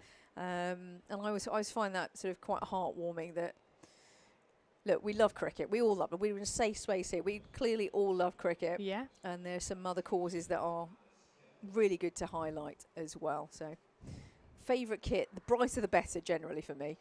I'd be inclined. I think the pink ones are pretty jazzy, so I always quite enjoy them. But nothing will beat the navy and the light blue, will it? Indeed. As we continue then, as that's been hit hard down the ground, and it will be a couple. As I think that's Monday. Yeah, just in front of us, collecting that across the practice wickets. And we do have a change of bowling then. Hill is coming on from the pavilion end. Some more spin as she's bowling to Streets. As that again, a bit quicker that one. On the back foot Streets, but no run. I always think dot balls are so valuable in T20 cricket. I think if you can bowl enough of them in your so many ball, 3 or 4 overs you get to bowl, it's so important. That's swept away. But just a single. That's a wayward throw, but she's managed to overstretch the keeper, and so it was backed up in the end. So no further runs. Yeah, double back up as well. No, you're exactly right. In terms of dot balls, they just build the pressure, and you feel like as a batter, you're like, where am I going to find a run? Yeah. Again, this one swept. Hasn't got all of it, so it will just be the single. Obviously, you feel in T20 cricket, if you're going to bowl 4 overs, you're going to have 24 balls. I think how many dot balls do you want to bowl out of them 24? That's how I think I would look at it if I was a bowler. But it's probably a good enough reason I wasn't one, and that's why I had the gloves on, because I couldn't bowl many dot balls. That's very smartly played, as she sort of guided that and glanced it down to third. Halliday does the work. Smart run in there from the Kent duo. Picked up 2 for their troubles. So 1 ball remains in this over then. Again, quite a tidy over. No boundary from it as it stands. And again, it's up in the air. Again, quick single, but no damage in terms of wickets. And that is the end of the over then. Kent 66 for 1 off of 9. We're nearly at the halfway stage. Yeah, they're living slightly dangerously there with that last stroke of the over. It was in the air for quite a long time, but like many occasions today, Molly, I think the batters have just basically going, I want to put the ball there. Yeah. Either bisecting the fielders or between 3, and it's landing it rather nicely. So this game finally poised. Kent women, well, they need 126 more runs from 11 overs. So very much achievable, and that's with 9 wickets remaining. And they do bat a long way down. The required run rate, though, over 11 now. So these two, Streets and Castle, will know full well they need to try and up the rate. And this is what Gloucestershire women did really well. They kept that run rate going at around the 9 mark throughout the innings. And then at times, especially at the beginning, really went for those 6s as well. And some of them were absolutely mahoosive. Right, we got a new bowler. That's a word I haven't used for a while. And here's new over. The start, and this is pulled into the onside. And it's Izzy Patel. A bundle of energy, according to Emily Monday, who's from the Nackington Road end. And yeah, you think actually a couple of wickets would obviously go in favour of Gloucestershire, but a couple of big boundaries, you never know for Kent. Patel, full delivery. Oh, tried to cut this one into the offside, but missed that one, did Castle. I think the keeper's doing a good job here. That's Georgina Stark. She's up to the stumps. And Izzy Patel's got some pace. And I'm sitting next to a wicket keeper, and he knows damn something more than I do. Izzy Patel. Oh, and a ramp shot. Very, very creative by Castle in 4 runs. She fell over in the course of taking the stroke, but a premeditated ramp stroke just to basically veer it up and put the pressure back on Gloucestershire. And that was quite creative. She did end up on her backside, but 4 runs and nicely played. In fact, I'm just looking at the replay. She took it from way outside off stump and conducted that ramp. I do like a bit of creativity in the batting, and this is where the women's game has come on leaps and bounds, as has the men's game, of course. But the ramp stroke, the reverse sweep, the standard sweep as well, all coming into play. Patel in. Slower delivery, wide Yorker, and goes straight to cover, and there's no run. So pressure is building, and part of this creativity is because the boundaries aren't coming that freely. Patel from the Nackington Road end.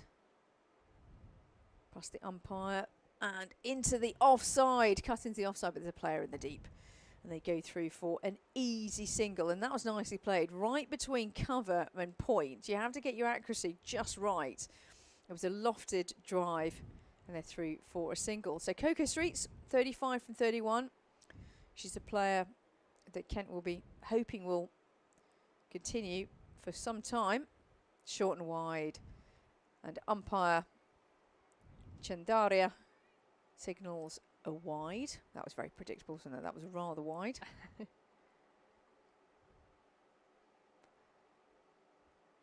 Current run rate 7.32.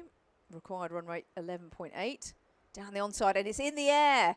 There's no player in the deep. It's 1 bounce and 4. Another sweep. This entire day feels like there's been a huge amount of sweeps, and really, really nicely played there by Kelly Castle. 77 for 1 is the scoreline for Kent, and going along pretty well. Yeah, indeed. I love a comparison. So at this stage, Gloucestershire were 90 for 3 after 10. So Kent have more wickets in hand, but Gloucestershire a little bit ahead. I do enjoy stats, so I'll always throw a stat at you. Fantastic. I'm glad you're on the ball. No, but that's very interesting. So would you take the wickets or the runs? That's the million-dollar question, so to speak. I think I'd probably want to be in Kent's favour, but the next 5 will be quite telling. As moved down the wicket, swept away, but it's just the one out to deep square.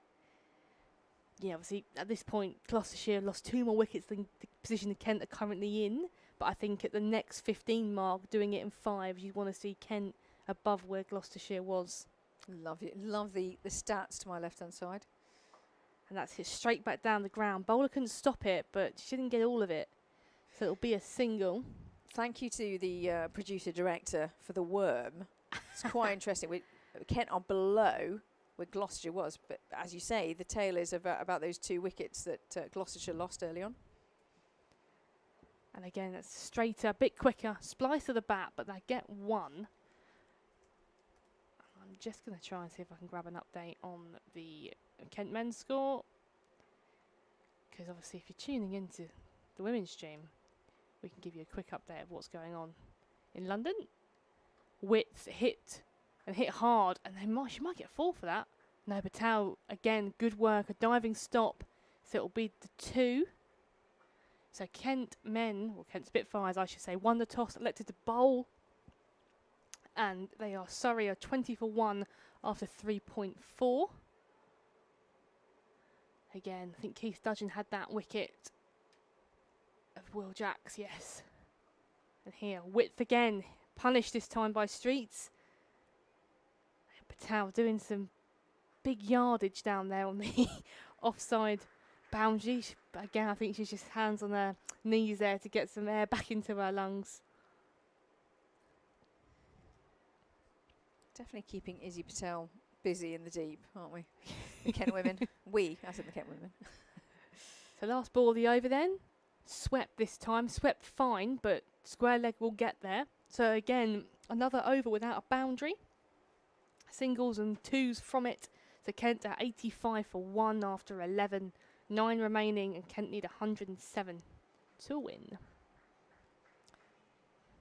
And the pressure just ramps up that little bit more. 9 overs remaining, as you say. 107 more runs to win. DLS marks it at 91. So 1 strike basically away from being par with DLS, Kent. And Coco Streets on 45 from 36. There's a bit of a change of field, and also change in the bowler. We're back to, excuse me, Daniels, who is from the Nackington Road end. Cut into the onside, and there's a player in the deep there. So all the players have definitely, a lot of fielders are out there. So the state of play right now is that Kent need boundaries. If in order for them to get to a position where they can really strike out in the last few overs, they've got to get there. But here's Daniels, who's very dangerous and shown that in many a game. Oh, wide delivery. She sort of followed Castle to the right-hand side, to it's the offside. And in the end, it's just a dot ball. It's just the pressure just mounts up that little bit more. Right, then Castle on strike. Change in the field, and Izzy Patel is asked to come into the circle from deep square leg to square leg, and now the square leg umpire. And in fact, the umpires are having a chat. I think there was 1 too many people outside of the inner ring then. So I think, could that be a no ball, or have I miscounted? Yeah. Yes. Well spotted. That is a no ball. But then they've put, but the player's still back out there. So I think they've moved they've someone moved it, yeah. in. Fair enough. Yeah. So it will be a free hit. It should be. Interesting. Is the umpire Chandaria going to do the old gesture of a free hit? Just checking with the scorers on the walkie-talkie, I think. Who do you think mentioned that? Do you think it was Kelly Castle? I would. Yeah. Definitely go, hey, by the way, umpire. Right, free hit. Here we go. Daniels in. Full toss. And amazing to see a brilliant catch from Becca Halliday at point. At full stretch, took the catch, but it was a free hit. It was a brilliant catch, diving high to her left as well. Yeah, amazing. Oh, and she had a smile on her face on that one. Right, Daniels in again. This tucks into the onside to the vacant mid-wicket. In fact, Daniels runs to do her own fielding herself. And there's one more to the total. But again, no boundaries so far this over. What a great catch. I used to love fielding at point. So I'm a bit of a nod to the point fielder there. But no wicket. It was just the way it is. Oh, and beautifully driven into the offside. This time she has found the gap. And it is 4 runs. And that pressure relieving shot. Quite an entertaining over so far. But it's not over, the over. Because of the no ball. And the no ball was called because there were too many players outside of the ring. So Kelly Castle on strike. With Coco Streets at the other end. Not striker's end, 47 from 38. Here's Castle driven to long on. And they go through for an easy single. And Daniels is doing a pretty good job here, isn't she? I think of her line and length. Is that nagging line and length? And she's going round the wicket as well to try and change that trajectory. I think it's pretty clever play here from the Gloucestershire women. Daniels continues. Tucked into short, fine leg. It was a misfield, but they don't take the single. And that's the end of a rather entertaining over. With an amazing catch at point, which I'll go on about probably forever. But in the scorecard, it will just be, well, nothing really. It would just be, do they take it? I think they took a run. Took a single. Just took a single. So in the scorecard, it will be nothing but a single. Right then, in the state of play of the game, 98 to win. So less than 100 now. And Kent 94 for 1. Yeah, 8 overs to do it. 9 wickets left in the shed. And you have firepower in there as well. You get Alsa Barnfather waiting to come in, which we know can hit a long ball for sure. So I'm sure be keen to probably... For what felt like centuries. And I think I would have put up my mortgage on her taking the catch. But there we go. We move on. Izzy Patel. Oh, and this is a sweep shot. There's a shy at the stumps from Bird. Yeah. They go through for a single. One more to the total. I think there's always, after you drop a catch, you always want to... The ball obviously comes to you. That's just naturally the way it goes. And then a shy at the stumps, but I think she was definitely back. So here's Coco Streets on 49. So she's looking to get at least a single. Let's get to that 50 and probably a lot more. Short and wide, and they take the single. And Coco Streets continues her run fest for 2026. 50 from 42 balls with fours along the way as well. 6 of them, indeed. So look, from a Coco Streets perspective, she's barely waved her bat around. She'll be proud of what she's done so far, but she'll know full well the job has not done for the game. Patel in. And swept once again into the onside, past the fielder and over the boundary rope for 4. So the runs are starting to creep up here. 50 partnership is here as well. Just to add to that, 50 from 37. So Kent women increasing the run rate. And by the way, in terms of the Surrey Spitfires, I tell you there's been another wicket. It's now 39 for 2. Sorry, 39 for 2. Jax was out for a duck and Pope out for 10. Bowled Milnes caught Clarkson. Next ball. And this is up in the air. And this is another chance of that lady. Alice Bedwell was over her head. That was absolutely nowhere in terms of a chance.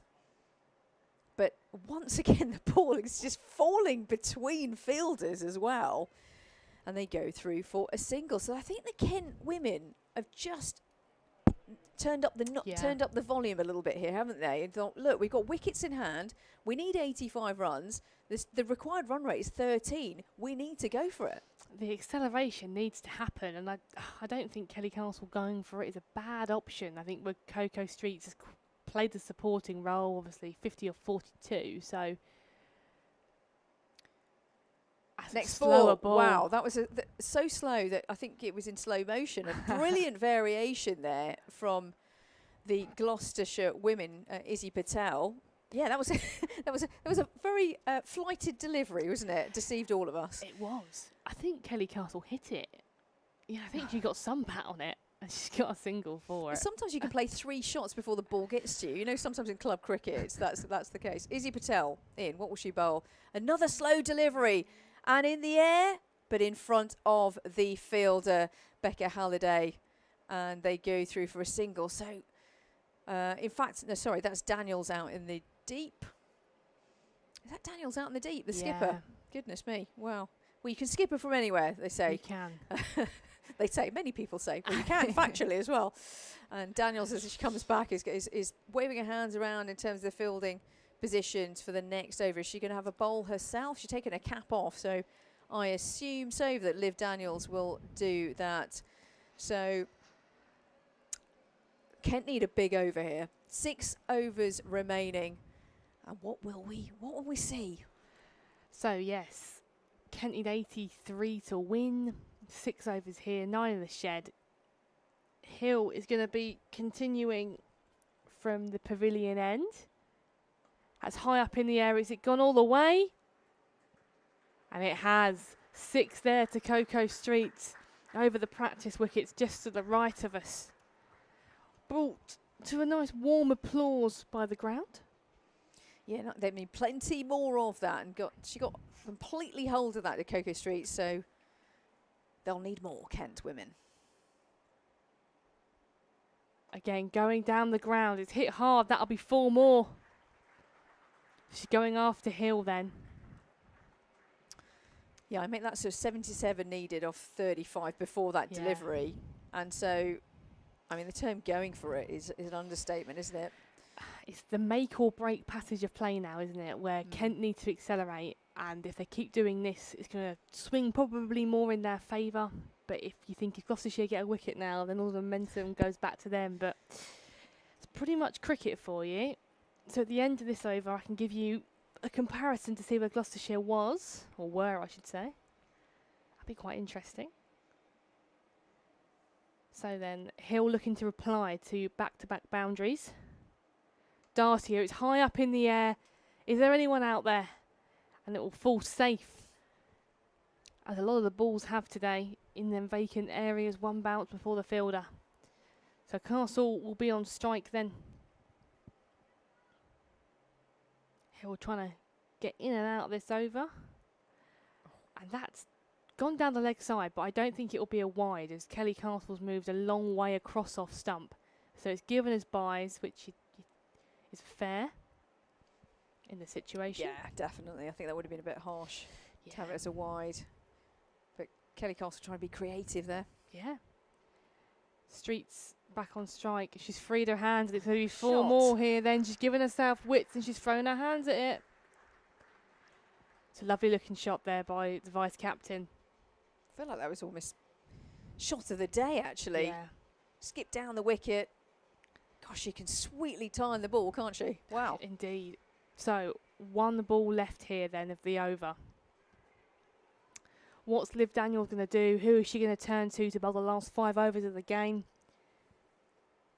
So, last ball from Hill.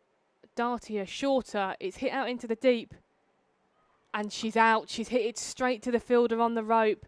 Coco Streets departs. Big wicket for Gloucestershire. Kent are 125 for 2 after 15.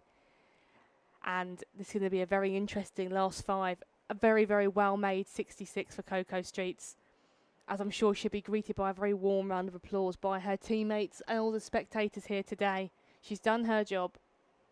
Elsa Barnfather will probably touch gloves with her and give her a nice message as she departs.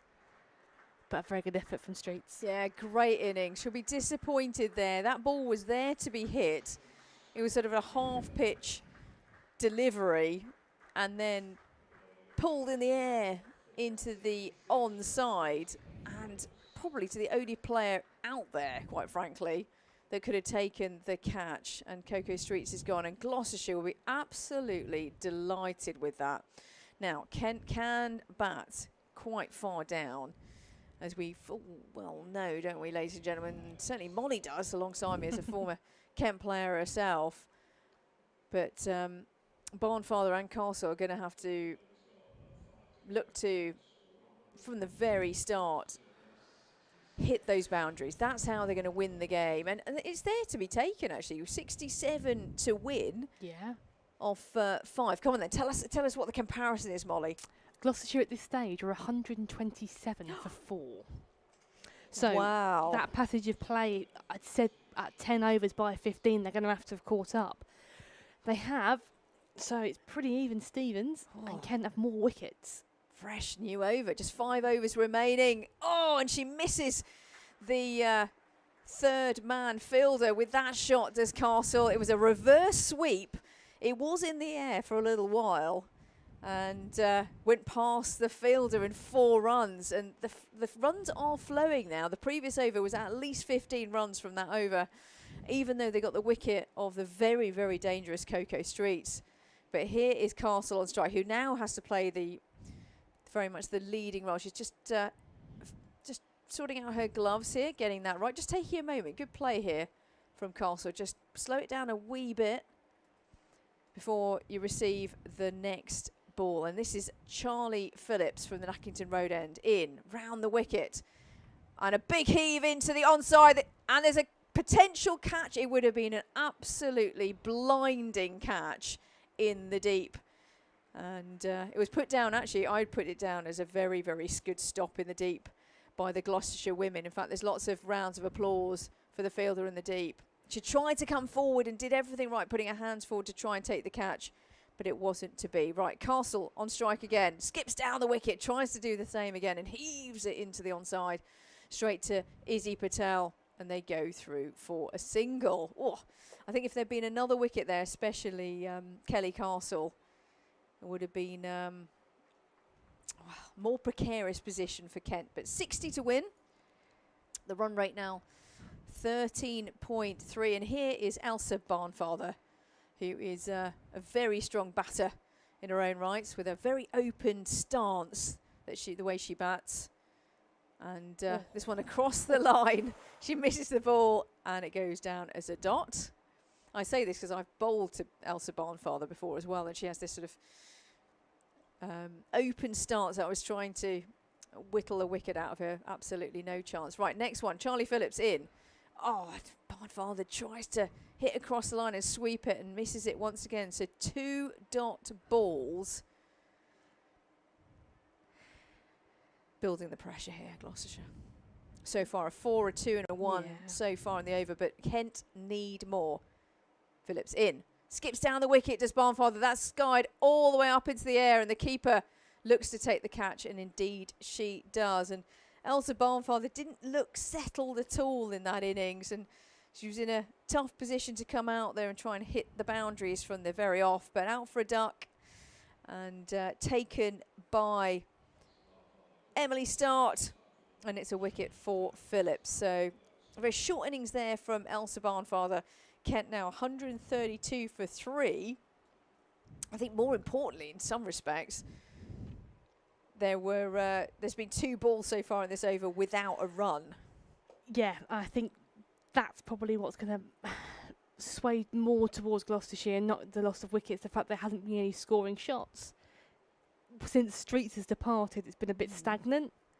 But Maddie Blinkhorn-Jones coming out, another player that probably we haven't mentioned too much in terms of her batting, but she's got some scores in her and she can generate some power, which is something that Kent are going to need here, as they still require 60 off of 4.1 overs. Yeah, 25 balls remaining, 60 runs to win. It's very much possible for the win for the Kent women. And by the way, if you're just joining us, you're coming to the exciting end of the game. This is live coverage of Kent women against Gloucestershire women in the Vitality Blast competition, proudly sponsored by Cluberly. Just before we get underway here, there's been a couple of wickets fallen at the Oval for Surrey, where Kent men are currently, they're 47 for 4. So that is very much underway, and I'm sure Kent Spitfires are going to be the happier team as it stands. But that's what's going on in London.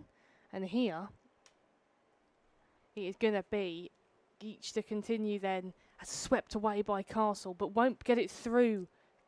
Is that out? Not out in the end. Castle was only run out. She'd hit a sweep shot to square leg, was going to go for the run. Blinkhorn Jones said no, and very casually walked back. I thought that was a lot, as you mentioned there, a lot closer than maybe it was, maybe from our angle. But she got back nonetheless. So from a Kent perspective, yeah, all good.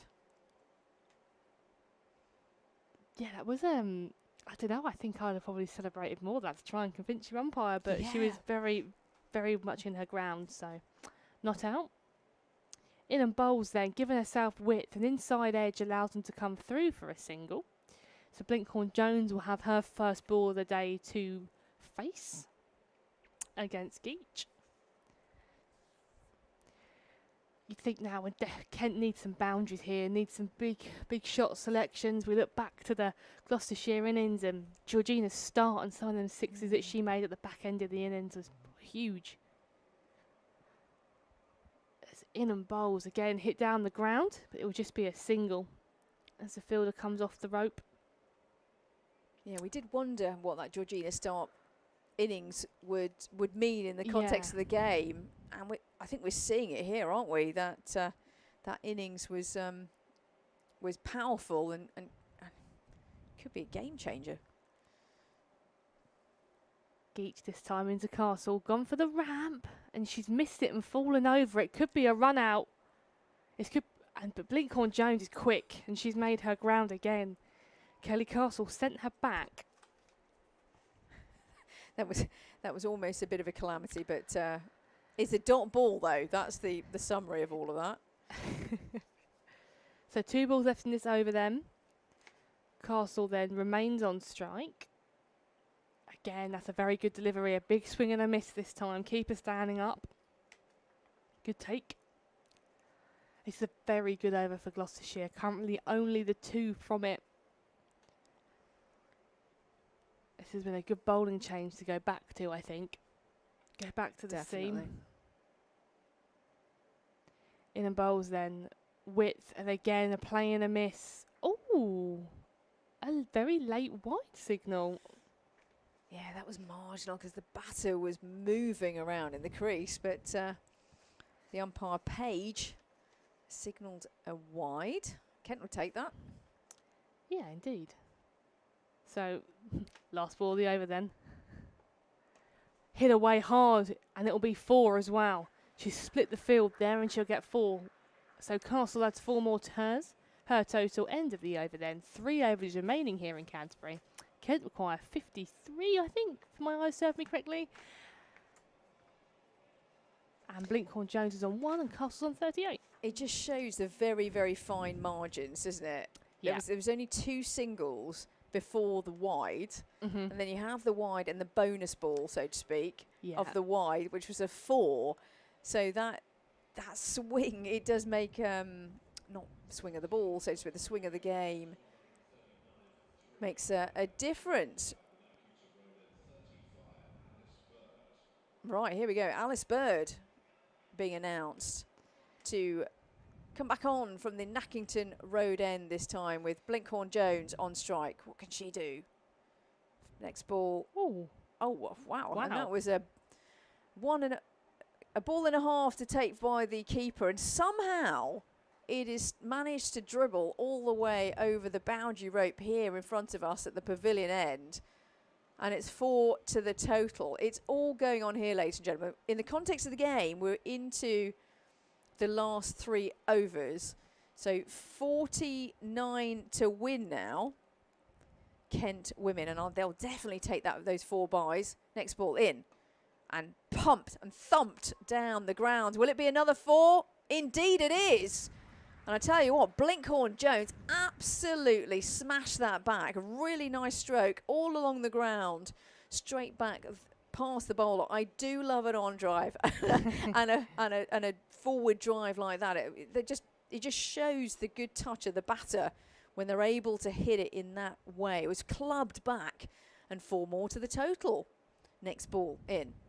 And this time is cut into the offside, but there's a player in the deep. And they go through for a single. So Blinkhorn-Jones sort of ramping up the pressure back onto Gloucestershire. Where are we now? We need Kent need 44 from 15 deliveries. So tight end of the game here in Canterbury. Bird in, cut into the offside, but straight to point. And they go through for a single. And Becca Halliday, who took that amazing catch that wasn't. I'm going to be going on about that forever, aren't I, Molly? You'll be like, years gone by, I'll be mentioning that to you, Molly. You're like, Rita, let it go. But it was basically the most extraordinary catch off a free hit ball. But anyway, back to right now. Just 2.2 overs remaining. Bird, full delivery, pumped down the ground to long on by Blinkhorn-Jones. And 150 runs is up. And they need plenty more. It just shows maybe that Georgina start innings, 33 she hit in her innings, in the Gloucestershire innings, from just 14 deliveries, is proving to be maybe quite decisive. But here we go. Here is Castle on strike. Oh, a swing and a miss. And how on earth did that not hit the stumps? It looked like a slower delivery to me. And the end of the over, just 2 overs remaining and 42 to win. I mean, this is quite a task. Just the 21 runs per over remaining, Molly. You've got to say that Gloucestershire are probably in the hot seat here to win this one, but you just never know. Yeah, I think the last 2 overs are probably going to go in Gloucestershire's favour from just what we've seen. Liv Daniels with the ball back in hand, taking the accountability for her team.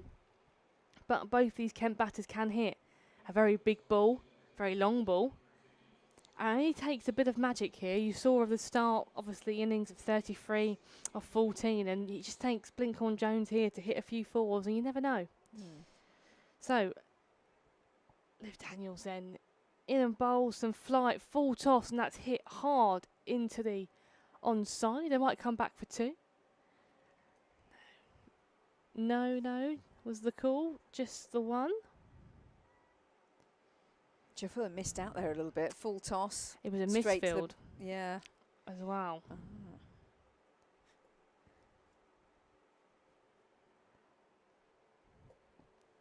So then the umpires are just having a quick chat. You'll probably see if you're watching on a stream. I'm not sure what they're talking about, because that wouldn't have been a waist height no ball, because Blinkhorn-Jones come down the wicket. Oh, a bit of a chat. And to the bowler. Oh, who's also the skipper, of course. Oh, we continue. We'll never know. I never know. So she'll continue then. Comes down the crease, hitting to the onside, and the fielder's misjudged it, and it will go for 4. She's coming for the catch, and it's just falling short, and she can't get anything behind it. That's exactly what the Kent women needed, right? Exactly. They'll need plenty more. Just 37 to win.